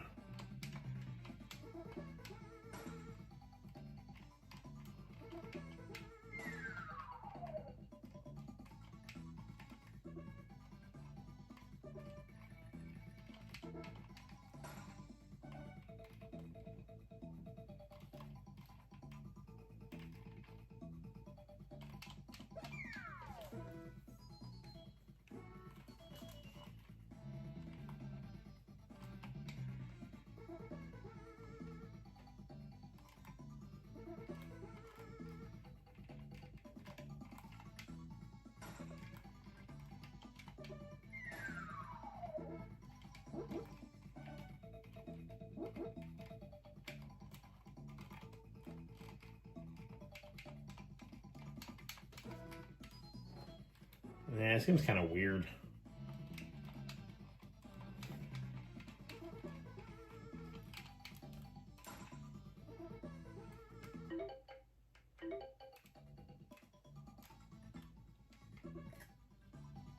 I don't want to do that. Oh, wait.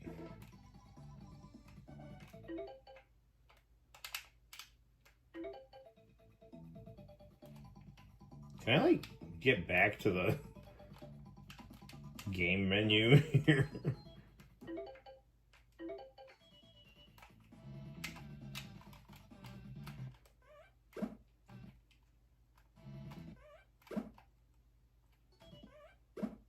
Wait.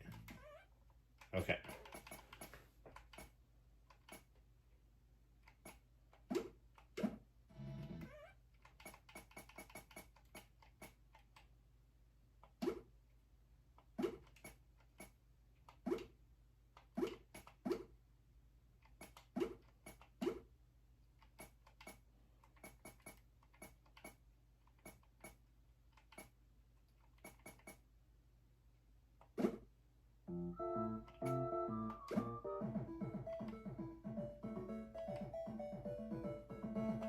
Let's play Darkwing Duck.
Yeah, this is more like it.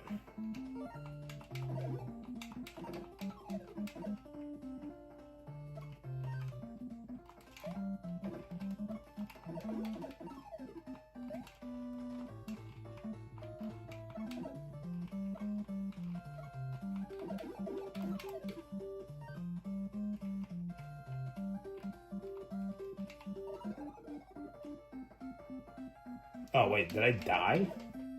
It said to go down.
All right, well, this game is fun, but you know what we should do before we sign off is let's take a look at some international channel tapes.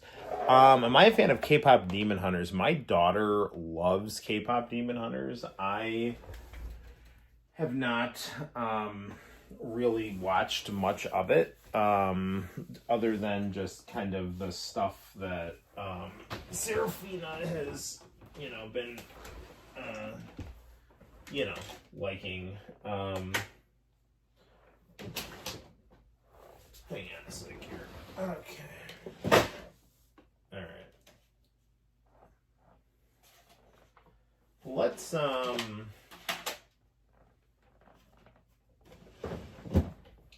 just grab a couple international channel tapes. See what we got on here. We got one that says Tenchi Muyo OVA 2 Ebert and Roper. I don't know. And then I've got my Shinesman, the book report. I did a book report on Shinesman when I was in junior high. Not junior high, in high school. All right.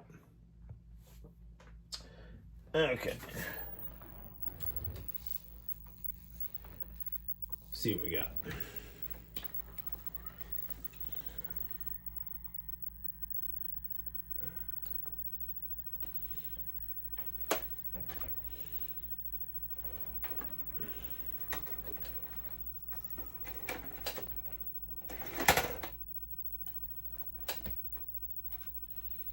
See what's on this.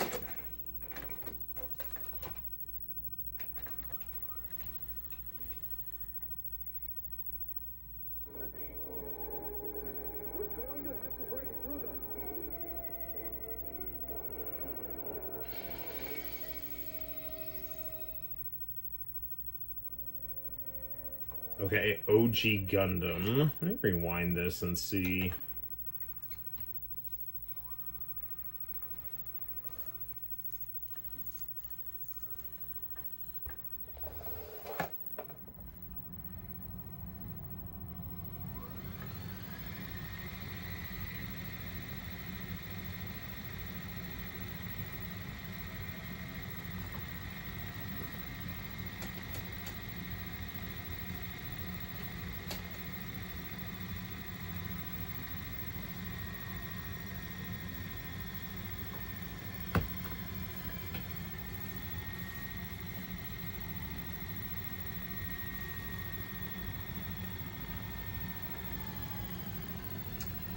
Alright, this tape is seemingly winding down to its beginning point.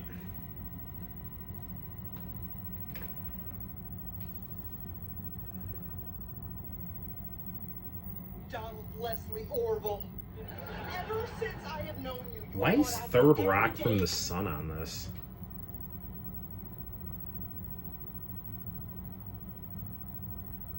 Did I tape an episode of Third Rock from the Sun? Is this the last episode of Third Rock from the Sun that I taped? And if so, why isn't it on my Shinesman the book report tape? Unless I included the last episode of Third Rock from the Sun as some kind of bonus feature. Although I don't really know if this is the last episode of Third Rock from the Sun. Although we do have commercials here.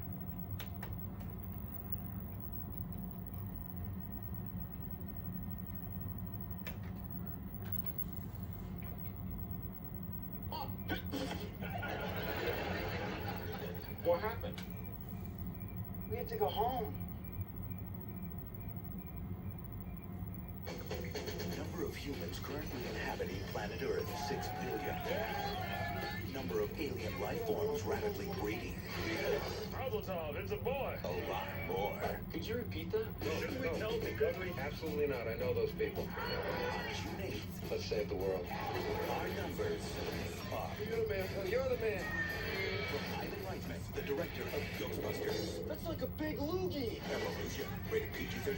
I have no recollection of that movie at Long all. distance bill more than $25? Get Sprint 500 anytime. 500 state-to-state minutes to use any day, anytime for $25 a month. It's the smarter way to cut your monthly bill. Sign up now. Call 1-800-PIN-DROP. This is Kingston County, Maine. There are 4 surfers here. Bug, Simon, Mooney. Okay, these commercials kind of suck. Okay,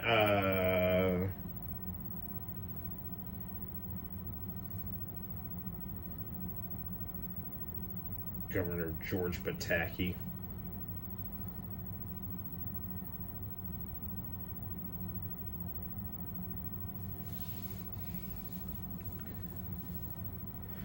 Joseph Gordon-Levitt of Angels in the Outfield fame.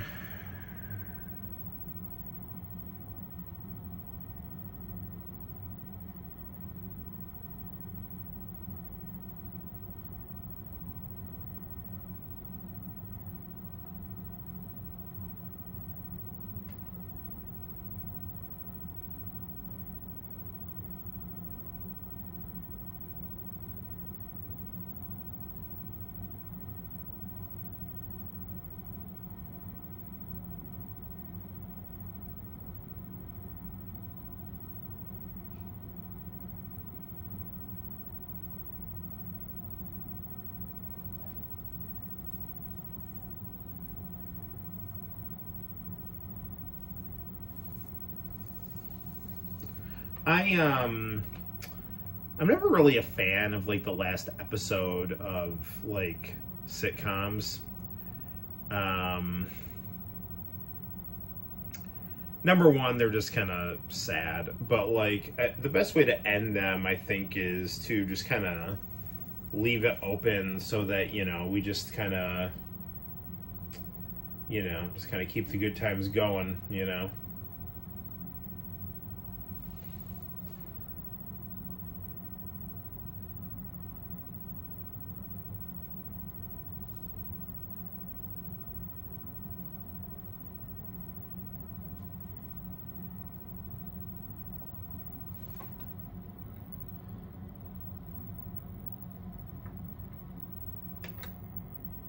Captain Tyler.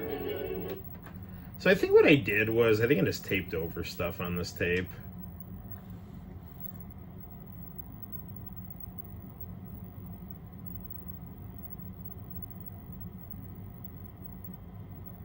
I think it must have been like, oh, it's the last third rock from the sun, I better record this.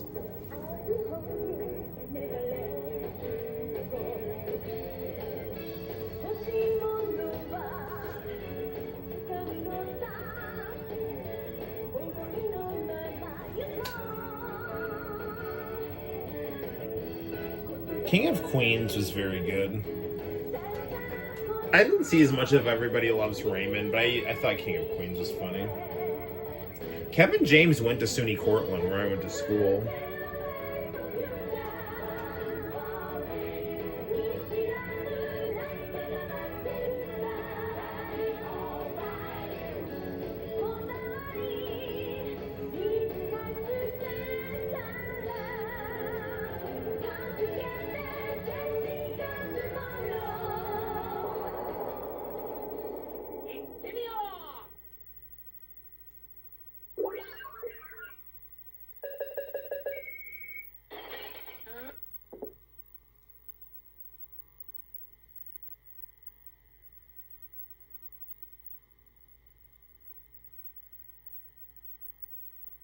I have no idea what's going on here.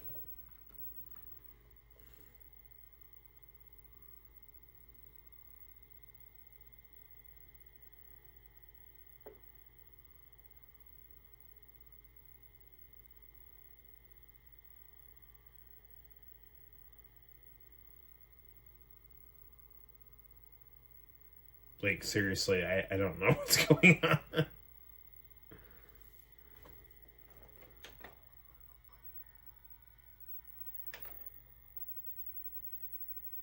Oh, hey, it's Tokyo Vice.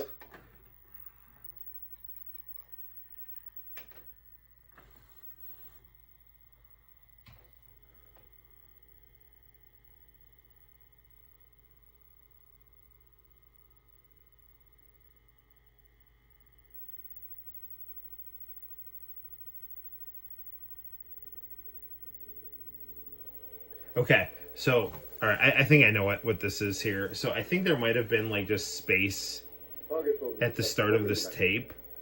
And so so what I would do is I'd write these book reports. So I had a crush on my English teacher.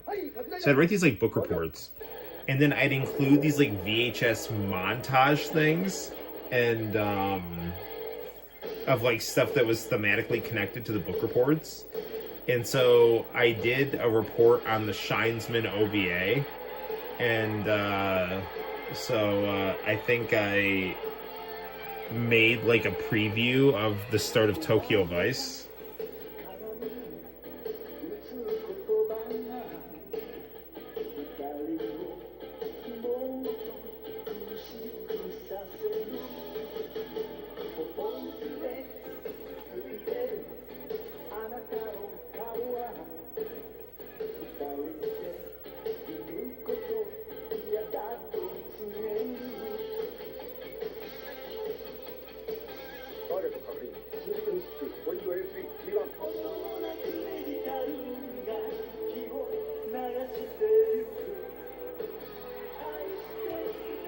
Tokyo Vice is very cool.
Next up, we have. I should just like upload this. This is kind of like a gauntlet of international channel openings here.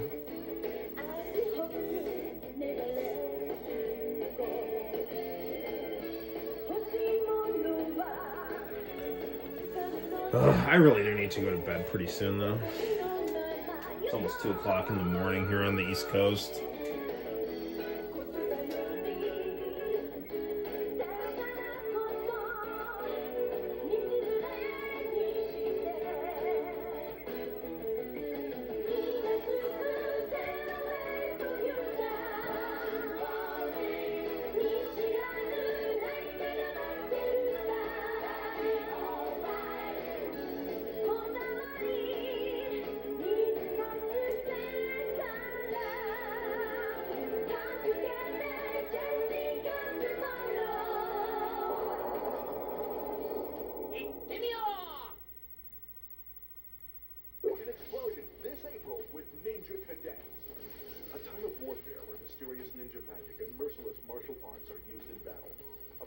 Possessing incredible powers, ninja cadets possessing true ninja skills.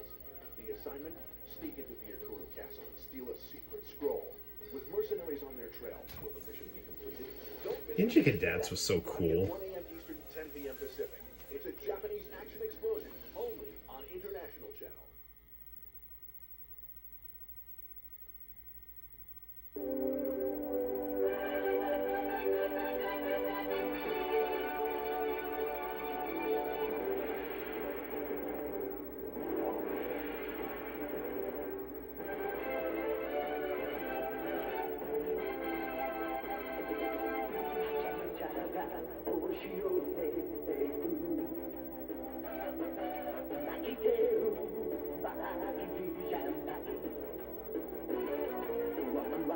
Gohan, you truly are the strongest Dragon Ball character.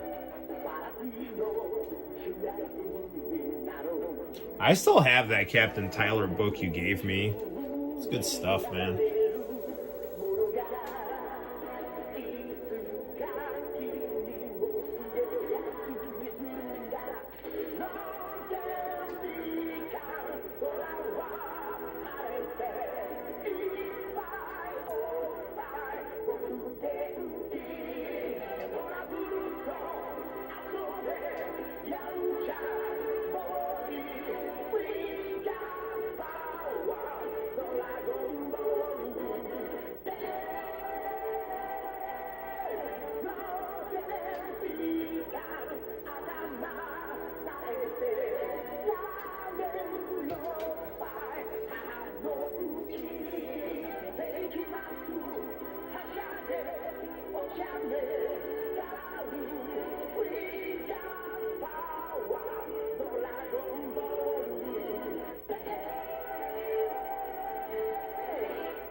Yeah, man. The International Channel mixtape is what we got right here. It's good stuff.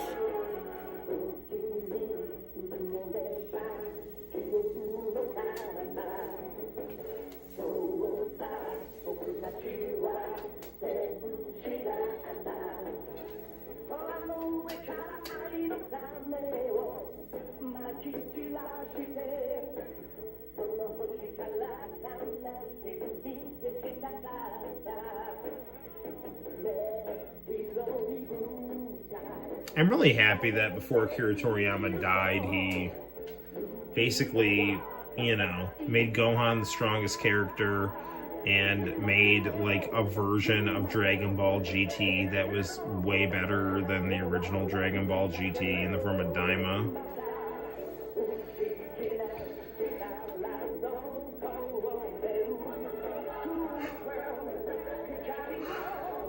Like, aesthetically, I always really liked Dragon Ball GT. I just was, you know, never happy about how they nerfed Gohan and just made all the other characters besides Goku largely irrelevant. You know, it was like Goku and Pan, and then Vegeta was like, you know, the second strongest, and everyone else was just like, you know, not much.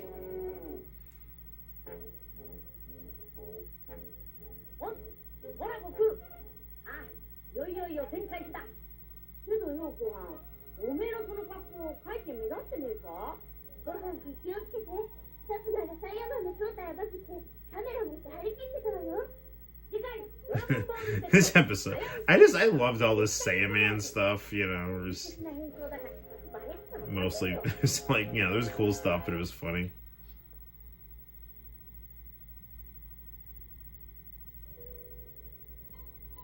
Oh, this is the intro to the Irresponsible Captain Tyler, the exceptional episode. I think after this I'm going to have to go to bed.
Yeah, man. They don't make them like they used to.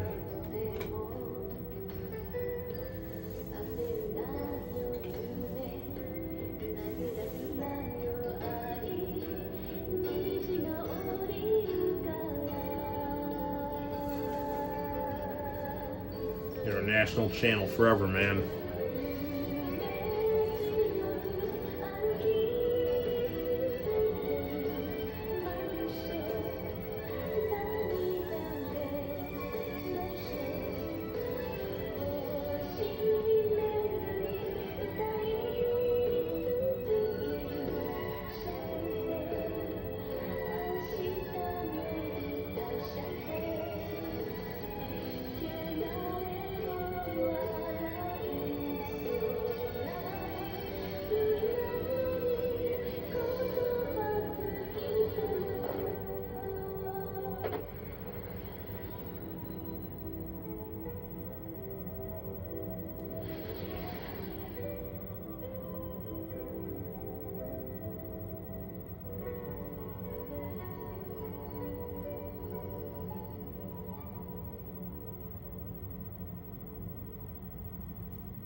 Yeah, it's good stuff.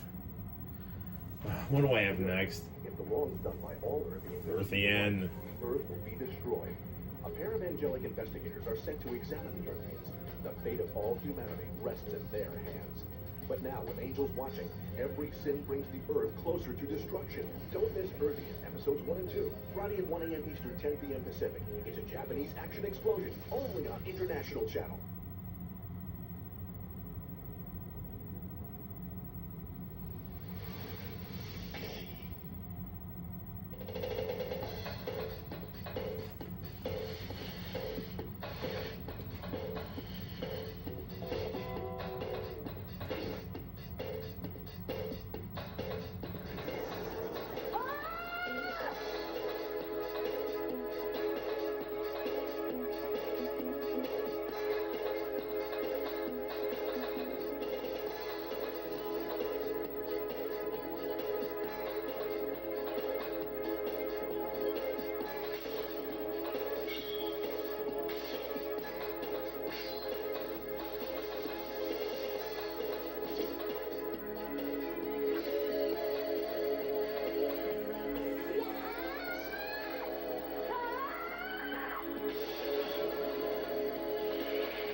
I don't know if I've ever uploaded a review of Ninja Cadets, but I need to do that. Okay. Hey, it's me. Last skit, I'm assuming, unless they liked how I said Bill Cosby.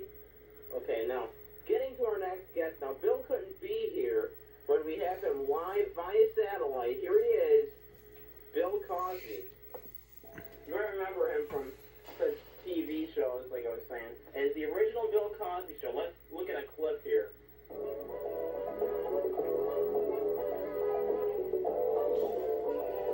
All right, this is the very first episode of the Noel Show right here.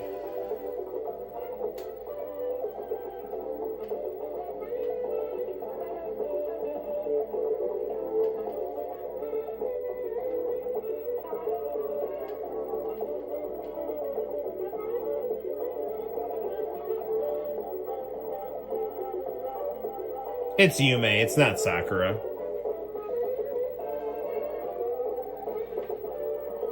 That X on Sakura's arm was like a scar she got, like, in the episode. Okay, since we can't afford real, like, live-action photos, we have to use Bill's file photo while he's via satellite. Here he is, Bill. I'm like 13 here, 13, 14. So, Bill, how are you doing? I just ate 40 pounds of Jell-O pudding. Yes, that's wonderful. So, Bill, you've got a new show. How do you like your new cast?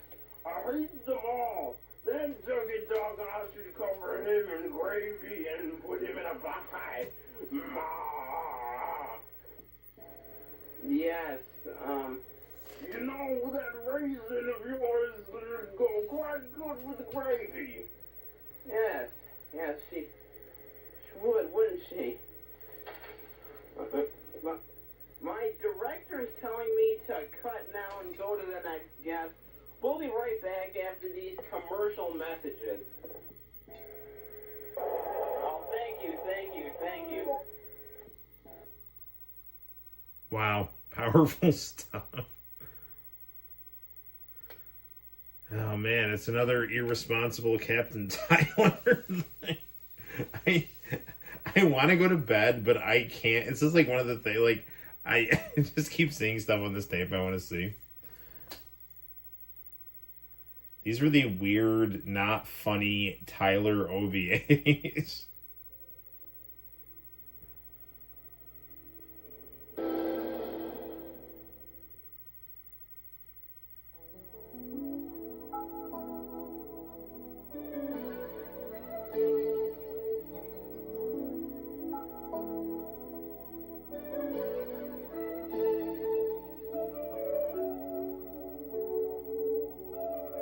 I wonder, have they uploaded these credits onto YouTube?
If I haven't uploaded this to YouTube, I really need to.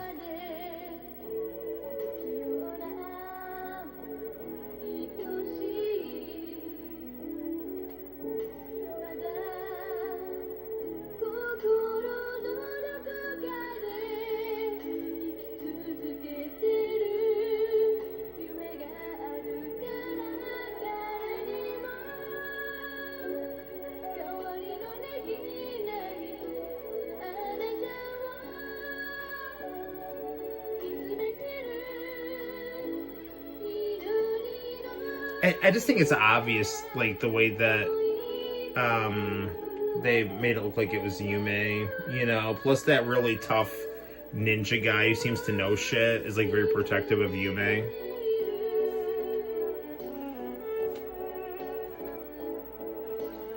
I think it was I think Sakura got that scar training, and then, like, the bad guys thought it was her because they saw that scar on her shoulder.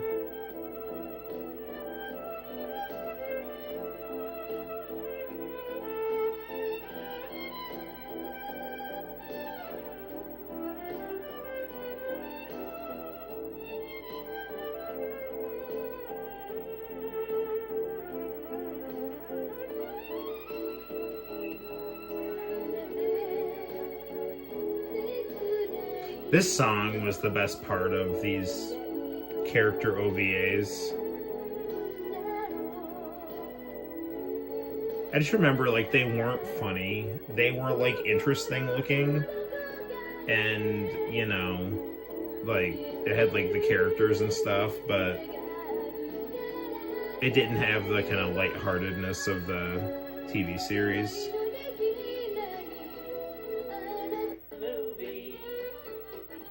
What the fuck? It must have jumped back when I went to go.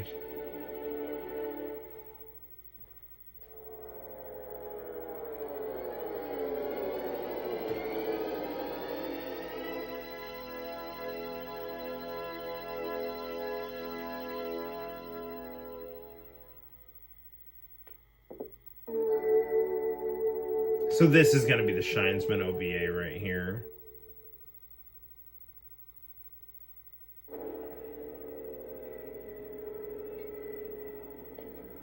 Okay, after the Shinesman opening, I'm going to bed.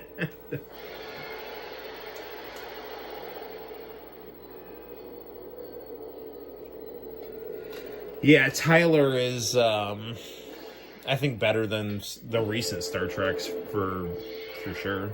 張り込みをしてた甲斐があったぜ。最近のビル嵐はあなたの仕業ね。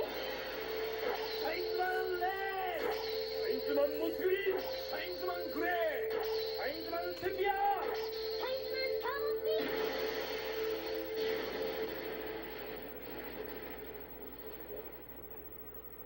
今回の敵は随分とあっけなかったですね。私たちが強くなったのよ。松本君も随分強くなったね。はい、ありがとうございます。でもこんなことをしに商社に入ったわけじゃないんだけどな。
I wish that stupid Disney preview didn't jump back into those Tyler credits, though. I'm just thinking about it from a preservation standpoint. Well, I'm pretty sure I have those on tape and on another tape as well, but... I mean, I must have, because I was dubbing all of this stuff off of other tapes. Okay, yeah, so what ended up happening was... I was using this tape to... there was stuff I needed to tape that I was out of tape, I was taping over things on this tape because this was a compilation of things that I had, you know, on other tapes.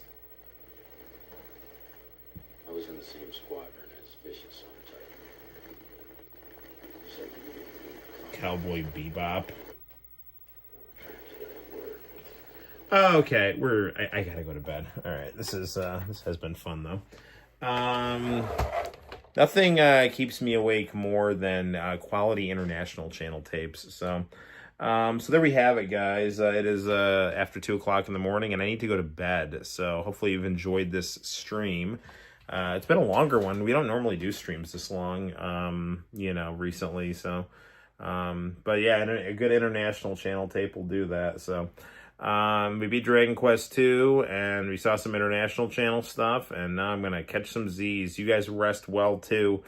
Thanks for watching. I appreciate all your friendship, and let's all stay in good health. Until next time, guys, my name is Noel. You take care, and I'll see you in the very near future for more fun and excitement on the Noel ComiX YouTube channel. Bye-bye. You too, Diego.